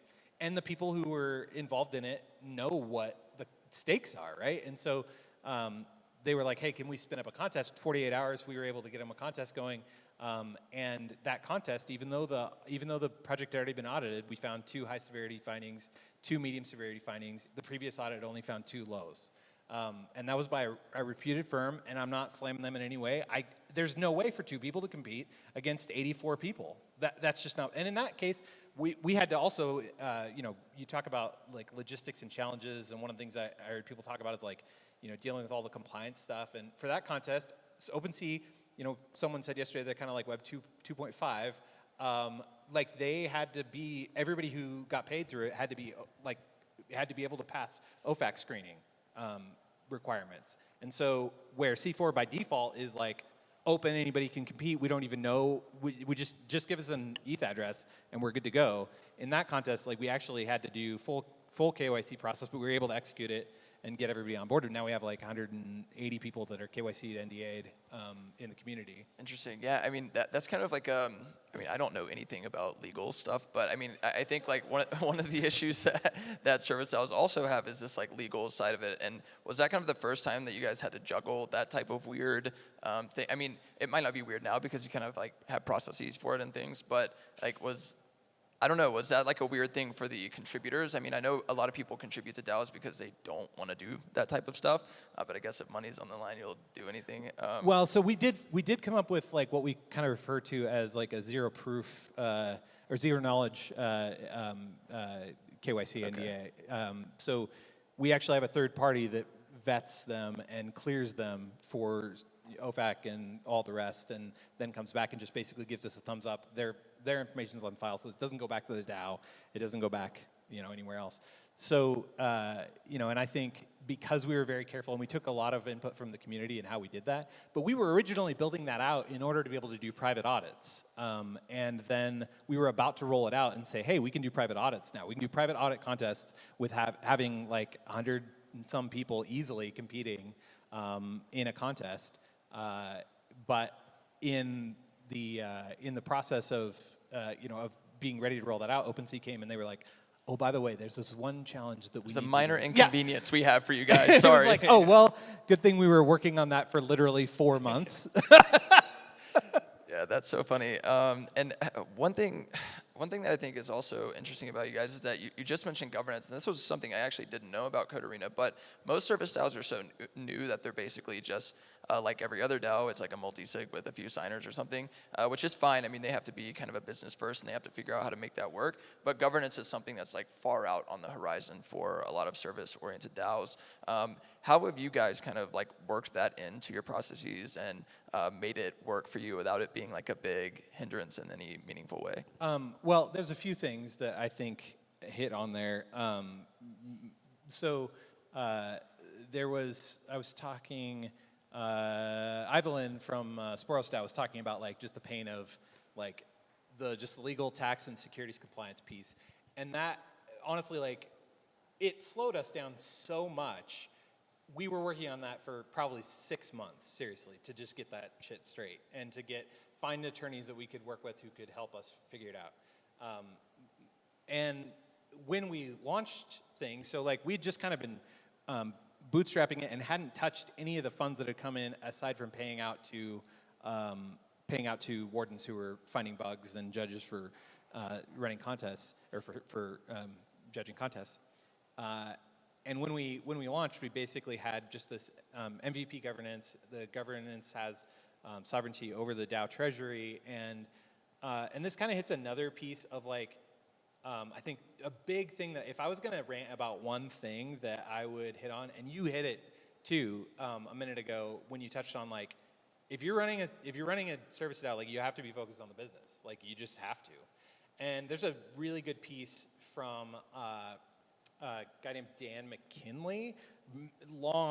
This is super old. Like this is a really old piece, and it's called Choose Boring Technology. And he talks about the idea of innovation tokens, and that basically, if you're building a new business, you have only so many. You have like 3 innovation tokens that you can spend. So like if you decide that you're going to use some hot new framework or some new technology, like you've spent one of those, and you can only use those, and it takes a long time before you've created the room to get more innovation tokens. And so I think if you're a DAO, like you have to decide what things are important to decentralize and what things are not important to decentralize. You can't be religious across the board in all of that stuff.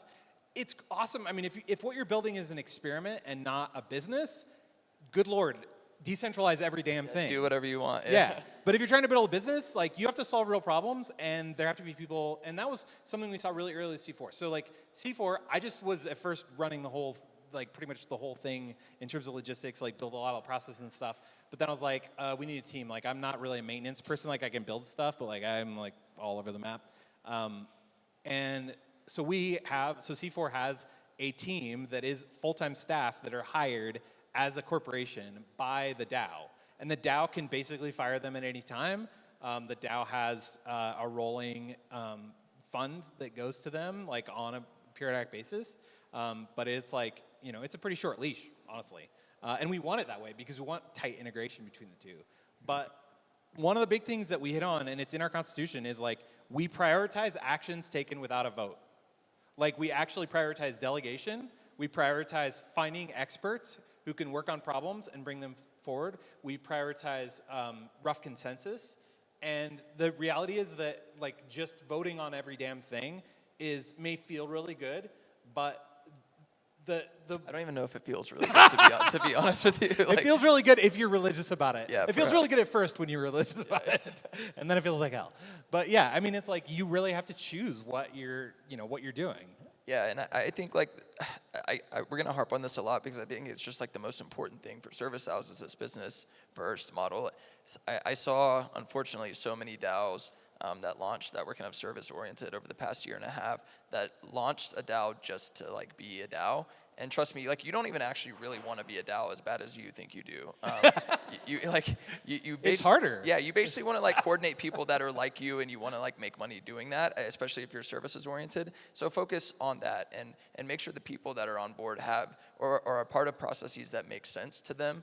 I don't think service DAOs should be voting on every little thing. I think rough consensus is a way better mechanism, especially just for service DAOs specifically. So yeah, I don't know, this business thing, I just want to harp on it a lot because the number one priority of a service-based DAO should be to make money and make sure that your contributors get paid. Otherwise, somebody else is just going to hire them, and then you're no longer going to have a DAO or a multi-sig or anything else. Yeah, and I will say that, frankly, like this is one of the biggest challenges that I think DAOs will face. It is one of the hardest ones that we've faced, and it is staying focused on actual customer needs. Because guess what? Those people are probably some of the quietest voices that you're listening to. But your business depends on actually serving their needs. So if you're running the DAO, if you're running a DAO and working together and coordinating what you're doing, there's so many voices and so much interest in like improving things for the people who are contributing. And you should improve things for the people contributing. But the reality is like you have to stay focused on solving the actual problems of real customers as you scale. And I will say, like, that has been extremely hard for us even in C4. Like, one of the things that we did early on was we basically, like, we have this problem with deduping. We have a lot of, these duplicate issues that come in. And, hey, it's in the sponsor's interest to, like, reduce the number of issues in their proposal. So, like, we'll align those their report. And so we'll align those interests, and the sponsor will be responsible for reviewing issues and identifying the duplicates. Well, that's fine when there's like 60 issues, but when you have like 500, 1,000 issues, you're reading War and Peace plus Dune like times 5 in order to get through this whole stack. Oh, but now you need to parse every paragraph and find out which paragraphs contain a reference to the same character, across 2 different books that don't have anything to do with each other because people think differently, right? So like, so we built a lot of tools around that deduping part, but we basically came to a point of like, hey, we're not gonna get precious about this. We're just gonna solve it for our customers because that became such a pain point that basically we were outsourcing a significant point of the pain to them. And we said, no, we're just taking it on and we're gonna solve it internally and we're not gonna make customers do that anymore. We're just gonna fix the product. And I think, that was not the most comfortable thing for us as a DAO, just to go like, hey, this piece that previously we didn't really have to deal with that is pretty much a giant pain, we now have to take care of if we want to be successful. And I think that's where the real challenge of DAOs come in. It's like when you're like, hey, the community that basically is responsible for this whole thing, you're gonna have to go, hey, community, everything that we want, we're not getting, and everything that the customer wants, the customer's getting in this particular issue. But now, like from that point, we're backfilling and we're finding we have a bunch of stuff we've been working on for literally like 6 months that are improving the side of the community to do that work. But yeah, that's awesome. And like speaking of community, you guys have pretty explicit buckets for like how a person contributes in the ecosystem. So there's wardens, judges, sponsors, Yeah, and then is there we've got anything Masons. else? Okay, so you guys have all of these categories that sort of community members fit into, and it gives them sort of explicit responsibilities. Yeah. I think this is a really important point because DAOs also suck at this. Like, somebody joins a DAO and they just like, I think Kevin said it in one of the opening talks yesterday or something about how like you just show up with a fireman hat and like you're the fire chief and that's like what you do. But he's also the fire chief and he's probably like the local babysitter and like everything else. And so, how did you guys kind of think through coming up with these explicit roles in order to, maybe it wasn't with the intention of scaling the DAO, but I'm sure that's absolutely what it does as a byproduct of just being very clear about the responsibilities that sort of participants in the ecosystem have? Well, I got to give credit to the inventors of Code Arena, our inventor founders, Scott Lewis and Zach Cole, because they conceived of that, and it was the first time I'd seen that as a model. So I was not familiar with the idea of these interoperable roles that kind of each play their part in the mechanism. And, but having learned that and seen it in action, it is what we continue to employ. So we do have some other ones that are like, we have scouts that go in and help scope a project to make sure that, and then those people kind of serve as like a scope judge to make sure that the scope doesn't, like that the project doesn't change the scope mid-cycle based on what they said the scope was going to be, et cetera. But it is like having those really well dialed in, what those responsibilities are, I think is absolutely essential. There's one thing that somebody else was saying that I was talking to about the piece of like, so Douch, which is a great name, hit on the challenge of like creating standard operating procedures at scale when there's different personalities and working styles and ways that people approach a problem, and like the different ways that people deal with and solve things. And then if you're moving between different groups, like if you kind of have a guild setup where you've got like this little group's going to work on this project, and then people might like rehash out of that and join some other guild to work on another project, like that gets really challenging. And I think that is a super hard thing, because one of the hardest things is like in group collaboration is just creating emotional safety, fluidity of collaboration, and frankly, like that comes best from stable teams. And so, it does, that is, that is just super hard. But the one thing that we've done that I credit Real Fake Picnic over here with is like, we take an outcome focused approach. So like, we're oriented around entirely everything that we're doing, we're oriented around outcomes. And like, outcomes are about the behavior change that you can't control. Like, that you've got things that you want other people to do, but like you have no power over that, but you can influence it. But the thing that's kind of cool is like, if you have different roles in a DAO, then outcomes are kind of a superpower, because you can say like, we want people who are in this role, like our goal in this next cycle, it's next 6 weeks, it's next 8 weeks, whatever, like is we want people who are in this role to like change these behaviors, right? So they can look at that and go like, well, there's pieces that would help me. I can come back to the DAO and say, hey, in order to do this, there's things that I'm going to need.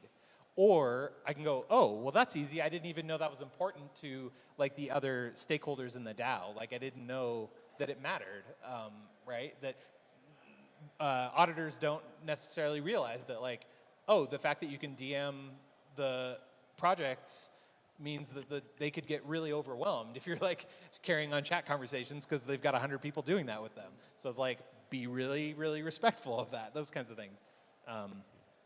Right, and I think, these like organizational frameworks are so important, and I feel like a lot of DAOs just, whether it's by accident or just, I don't know, just like ignorance of like traditional corporate hierarchy or something like this, they just kind of like forget that in the process, and like, oh, we're a DAO, we gotta scale up and bring in these contributors and do X, Y, Z, and they forget that, hey, maybe you should like organize all of these people in some meaningful way. And you guys have this like portion of your docs that I found really interesting about flat structures, and it was more like open organizations are known to have like, people say they have flat structures, but that's not actually true. Oh yeah, like Joe Freeman's can you kind of like go into that philosophy a little bit? Because I think DAOs, whenever they form, they want to do a flat structure, and they usually don't find out until it's too late that, whoa, that was maybe like a bad idea, and like hierarchy here in some way is important. Well, I've definitely learned that from personal experience. I mean, I've been building things and running businesses for a long time, and I'm an idealist and really like involving people in making decisions. but ultimately realize that isn't that just assuming that you and saying and trying to create structures that look flat. So Joe Freeman has a fantastic essay that every single person who runs a DAO or participates. You should read it. It's in their docs. It's really good. You have to read it. It is, and basically what it says is like, if there is no overt structure, then there is a covert structure. And in fact, even if you have an overt structure, there's a covert structure.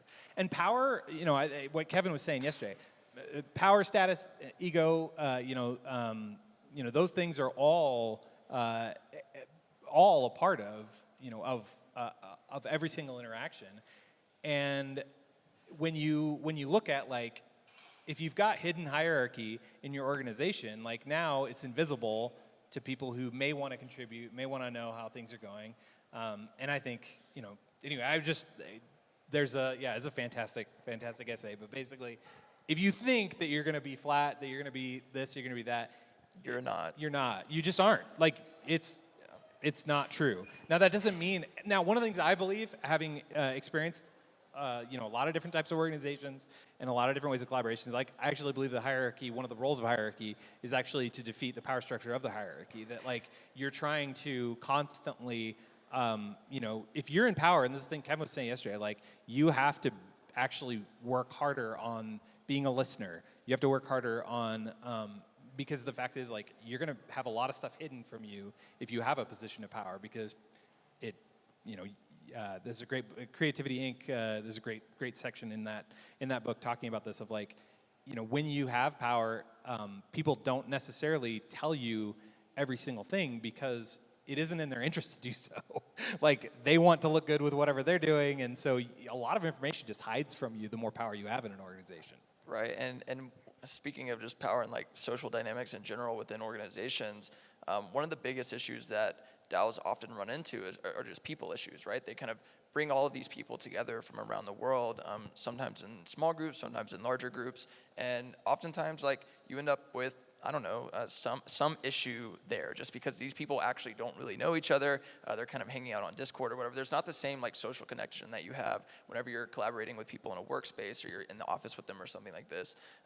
So as you guys have scaled up and now that like there's over 1,000 or maybe 2,000 or more people in the sort of Code Arena ecosystem that are part of the community contributing to it in some meaningful way, how do you guys kind of deal with any of these like personal problems that pop up? Have you had to?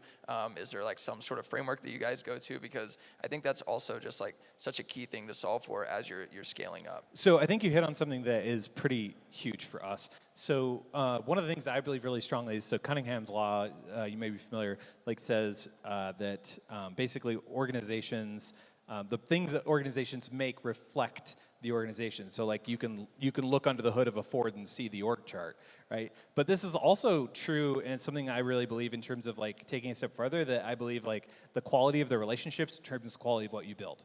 And that if you aren't investing in that from the very beginning, then you have more emotional debt in your organization than you will ever be able to pay down, ever. Like if you're not doing it from the beginning and you get to the point of major scale, you are going to have so much challenge. And so that's where it has to start at the beginning. It has to, I'm not saying it's hopeless if you're not, but good Lord, if you're small, take a clear focus on that. And for us, what that means is like we're watching the way that people are talking to each other in Discord. Like, and we will give, the one thing that I think is extremely important is you never shame people publicly for things that they do. You give people a chance, and you definitely work to eliminate the people who are problematic as fast as you possibly can when they've crossed a boundary.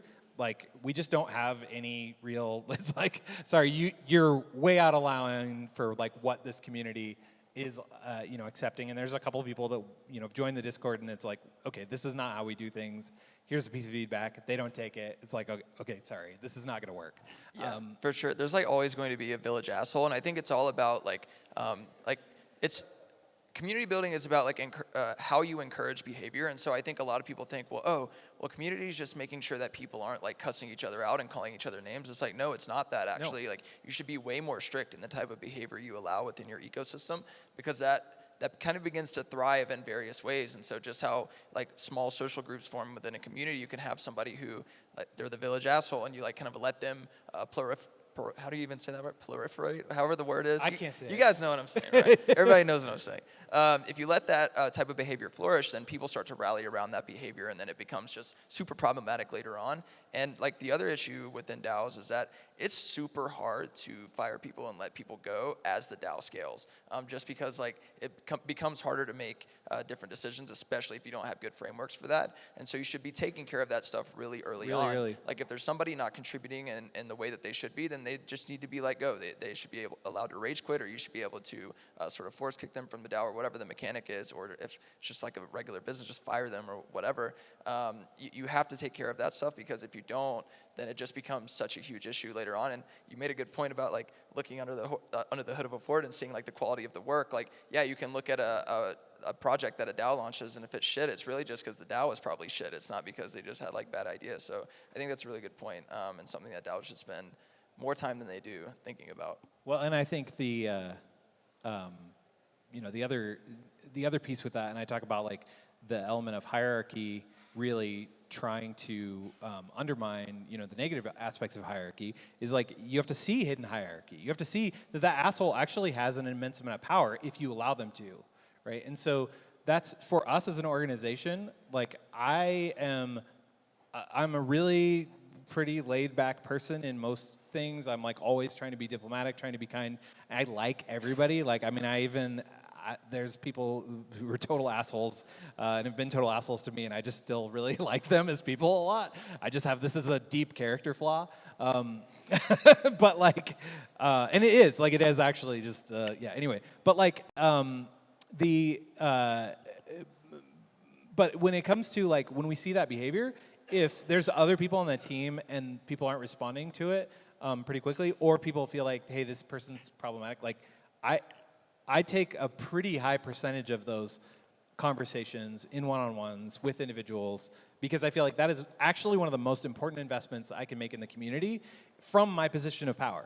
Like, I will make time every single time to have a conversation with somebody that I feel like they have a good intent and they're not engaging in the community in the right way. One thing that's the case, though, that I have to say, and this is definitely an aspect in being a very international DAO. I mean, C4 is like incredibly international. Is you do have serious challenges when you're talking about the mixture of neurodiversity combined with a lot of people for whom English is not first language, right? Also, global business cultures are very different. Like, yeah. There are some cultures who are not afraid to tell you that you just suck. And like, you probably deserved it, but like, you don't want to hear it in the way that they said it, so. Yeah, and so I think like, coaching that, and the thing that's really cool that I just love is like, so recently, like, I haven't seen, I haven't been in some of the channels. Like, we have channels that for every single contest, there's like an individual channel that spins up, and I haven't been in those channels. We've got other members of the team that participate in those, but I saw a really cool conversation from a number of our auditors who were like, hey, there's some new people who come into this conversation, and they make a lot of jokes, and I think they're well-intentioned, and it's cool, but like, we need to find a way to encourage that behavior to be different, because we don't want to use the sponsors' time wrong. We don't want them to feel like we don't take this seriously. And so let's figure out a way as more senior voices in this community to take this on. And I feel like that is, if you have a pivotal role in the hierarchy of a DAO, which again, there is a hierarchy in your DAO. If you're a founder, you have immense amounts of power. If you helped summon the thing, you have immense amounts of power.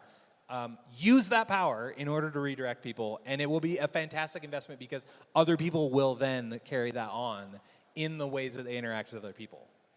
Yeah, and one thing that I was thinking about, and I haven't fully fleshed out this idea, but I wanted to bring it up to you because I think it might be kind of interesting, is that not only in a lot of ways is Code Arena this sort of DAO in and of itself, but it's also this like work aggregator for other service DAOs. Like, I saw Spearbit on there, which is an auditing DAO that does really great work, so shout out to them.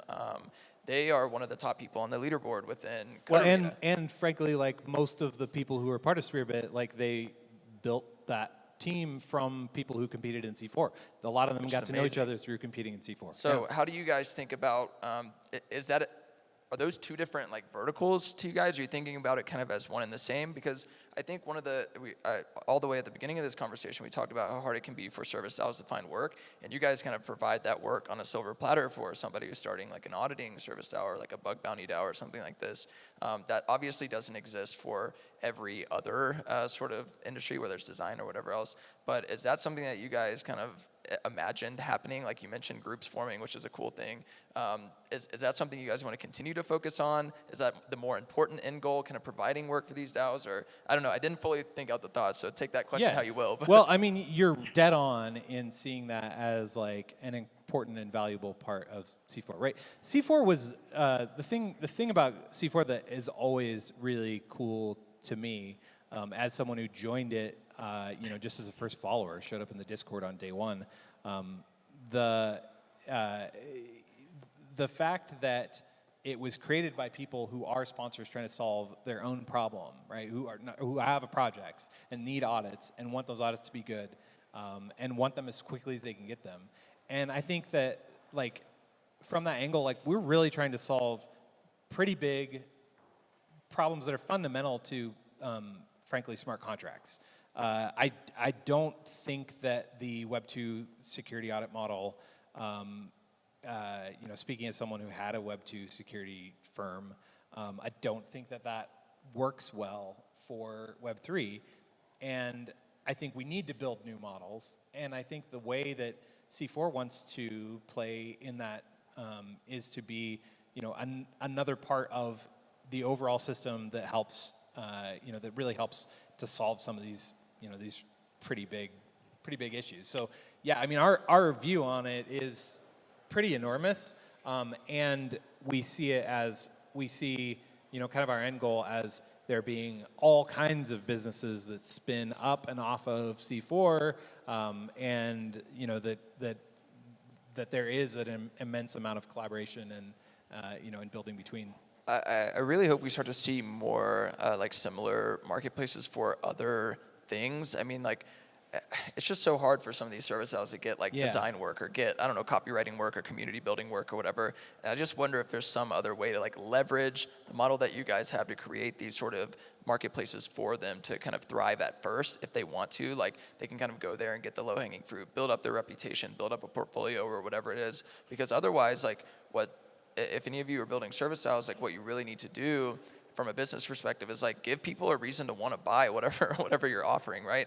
Like, a lot of people, I kind of mentioned it earlier, they kind of like start a DAO and it's like, all right, we're a DAO, now what? And it's like, okay, well, you got to go get clients. It's like, well, how do we get clients? It's like, okay, well, you got to have like work to show them or something like this. And a lot of them don't do that. And so, like, if you're wanting to start a service DAO, or you're just now starting one, like, really think about how you're going to build up that portfolio to present to people, because there's just this like reputational overhead that you have to consider. Whereas like Trail of Bits doesn't really have to compete with anybody to get business. They could just say, hey, we're Trail of Bits, and like come get an audit with us, and like people do it because they're Trail of Bits. And it's the same for some of these like more popular design firms and such. And so you're competing with them, and you have to give people a reason to want to hire a DAO over Trail of Bits. Like, why would I want to work with Code Arena over Trail of Bits? It's like, okay, well, actually, this is XYZ is why we have like thousands of people contributing and some of the best talent in the world on this platform. Like, you guys have built up this reputation, this really good reason to give people to want to work with you, and other service DAOs are going to have to do the same. Hopefully people can build more marketplace style things like almost like what you guys are offering to kind of build up that,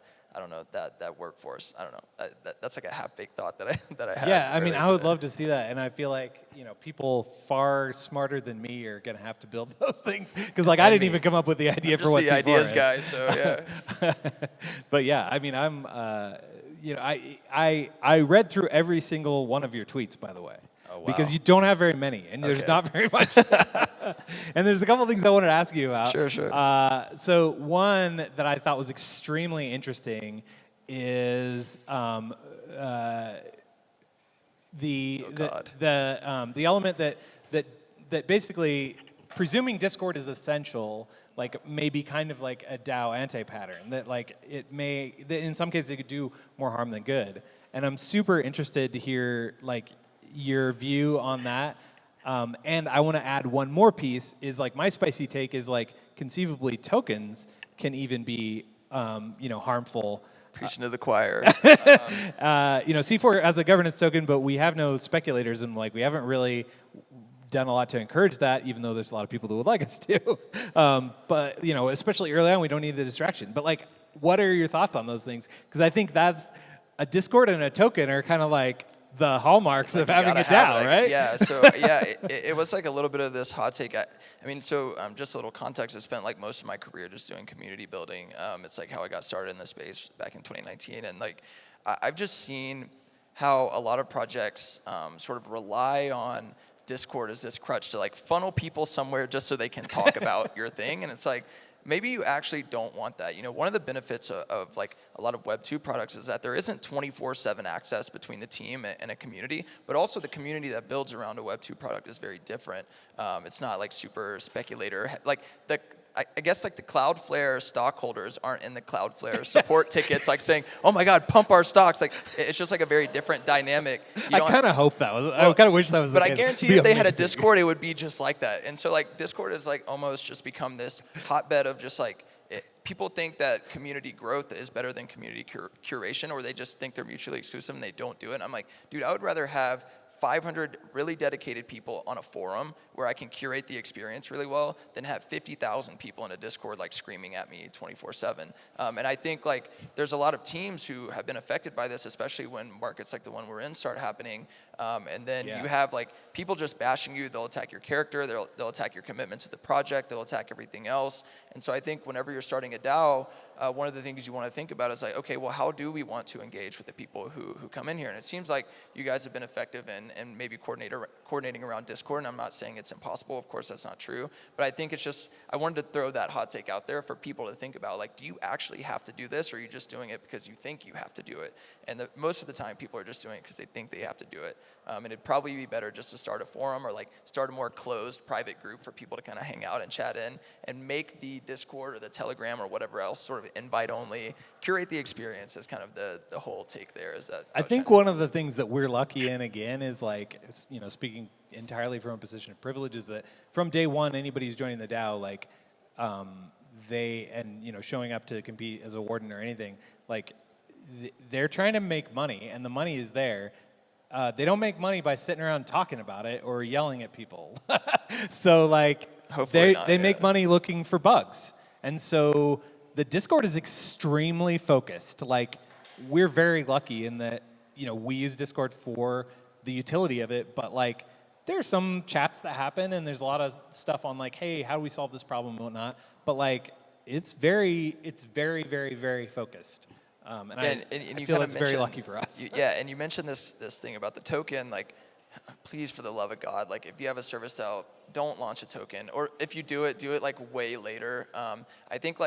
I think most people try to jump the gun on that. So first off, you don't really need a token for governance if you do think through it. Also think about how you manage, does that token have a market, or is it more of a soulbound thing, or is it more of an NFT that's not really tradable or that people can speculate on? So it's not that you just shouldn't launch a token, it's that you should just kind of think through it. Is this something that we actually need, or are we doing it because I don't even know what a good reason a lot of the time would be. You kind of have to think through it and make sure it makes sense for you. And so one of the things we think about a lot at 1KX is actually how do these service DAOs and stuff become investable without an ERC20 token attached? Yeah. I don't have a good answer for it right now, but service-based companies are some of the most valuable companies in the entire world.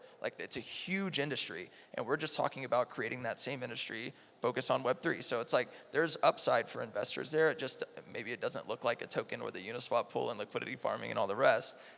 So yeah, I don't have good answers for that, but I think it's something that if you end up being wrong in your approach, it could have very severe consequences that aren't good for you.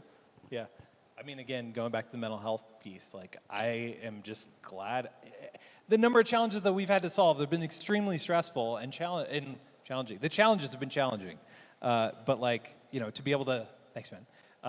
But to be able to just deal with just the problems of running a business and scaling, just staying on top of the double-sided market sort of deal, actually is multi-sided market for us. that's hard enough to deal with than, if we had a bunch of people yelling at us about token prices. So that's there is one thing that I wanted to add in that one of the things that I believe really strongly is we feel like we're inventing everything for sure, right? Like there's this feeling, and I've been on the bleeding edge of a bunch of things in my career, and gotten into things really early, and then I usually move out about the time that they actually make any money. So, or get in early enough, and then other folks, anyway. So, but one of the things that I think is really awesome is actually going back and looking at organizations that have existed for a long time and have been successful. There's one of the examples talk again about something I would say every person in a DAO should read is a book called One for Many by D. Hawk. Do you know D. Hawk? I don't, but I'll read it. Oh my God. I trust you. This guy, do you know the story of Visa? I don't. Visa is a DAO. What? It's not now, but it was. It was. So it was a DAO seriously, before DAOs. So this guy who's a teller, a consumer credit lender at a small bank, got invited to help in the 60s, 70s. Got invited by Bank of America to basically learn how to sell Bank of America card, which was the first credit card. And he was like, "Wait, why are we selling Bank of America's product? Why can't we offer one too?" And basically, he got a bunch of people who were also being trained on this to pretty much all band together, go to Bank of America and convince Bank of America to release Bank AmeriCard to any bank that wanted to be a member. It's the most insane story. And the way that he built this organization, he calls it chaotic organizations, it's incredible. I mean, they basically, they invented what credit cards are, the whole notion of the number and the way, all aspects of the modern credit card system, they basically invented, and they were just this very DAO-like organization. And the cool thing is you kind of, one of the challenges that I think exists and is the big thing for me is why I'm interested in and invested in smart contracts and blockchain is they represent a solution to the tragedy of the commons, but they're not really if everybody isn't operating by those. We see that with Constitution DAO getting outbid by $5. Yeah, most of it's just tragedy. Yeah, it's mostly tragedy. Yeah. But it is amazing when you can see the re-enclosure of the commons in the case of Bank of America having what would have been an absolute monopoly position on credit cards, and turning that into wait, no, there's more opportunity for us if we open this up, and any bank that wants to can join in. And so I think we've got to find and think through ways to recapture the commons. And we need to do it with the Bank of Americas. We need to find ways to show those entities hey, this is actually in your interest. The potential of what DAOs can be is so much bigger than, just some people with a token in a Discord. But I really do believe that the potential is enormous, and even for those traditional corporations. Yeah, that's awesome. I didn't know that story, so I'm going to read that book. And I feel like that's a good spot to close this out. We only had a minute left, I think. Right, yeah. So I appreciate it. I enjoyed this conversation. It's always fun talking about this stuff. Because super awesome. while we're not inventing anything new, I feel like we're oftentimes just rediscovering things that have already happened. So it's cool to rediscover it with everybody listening. And maybe, hopefully, we sounded smart and sometimes. Thanks, everybody. Thanks so much, Colton. Absolute pleasure.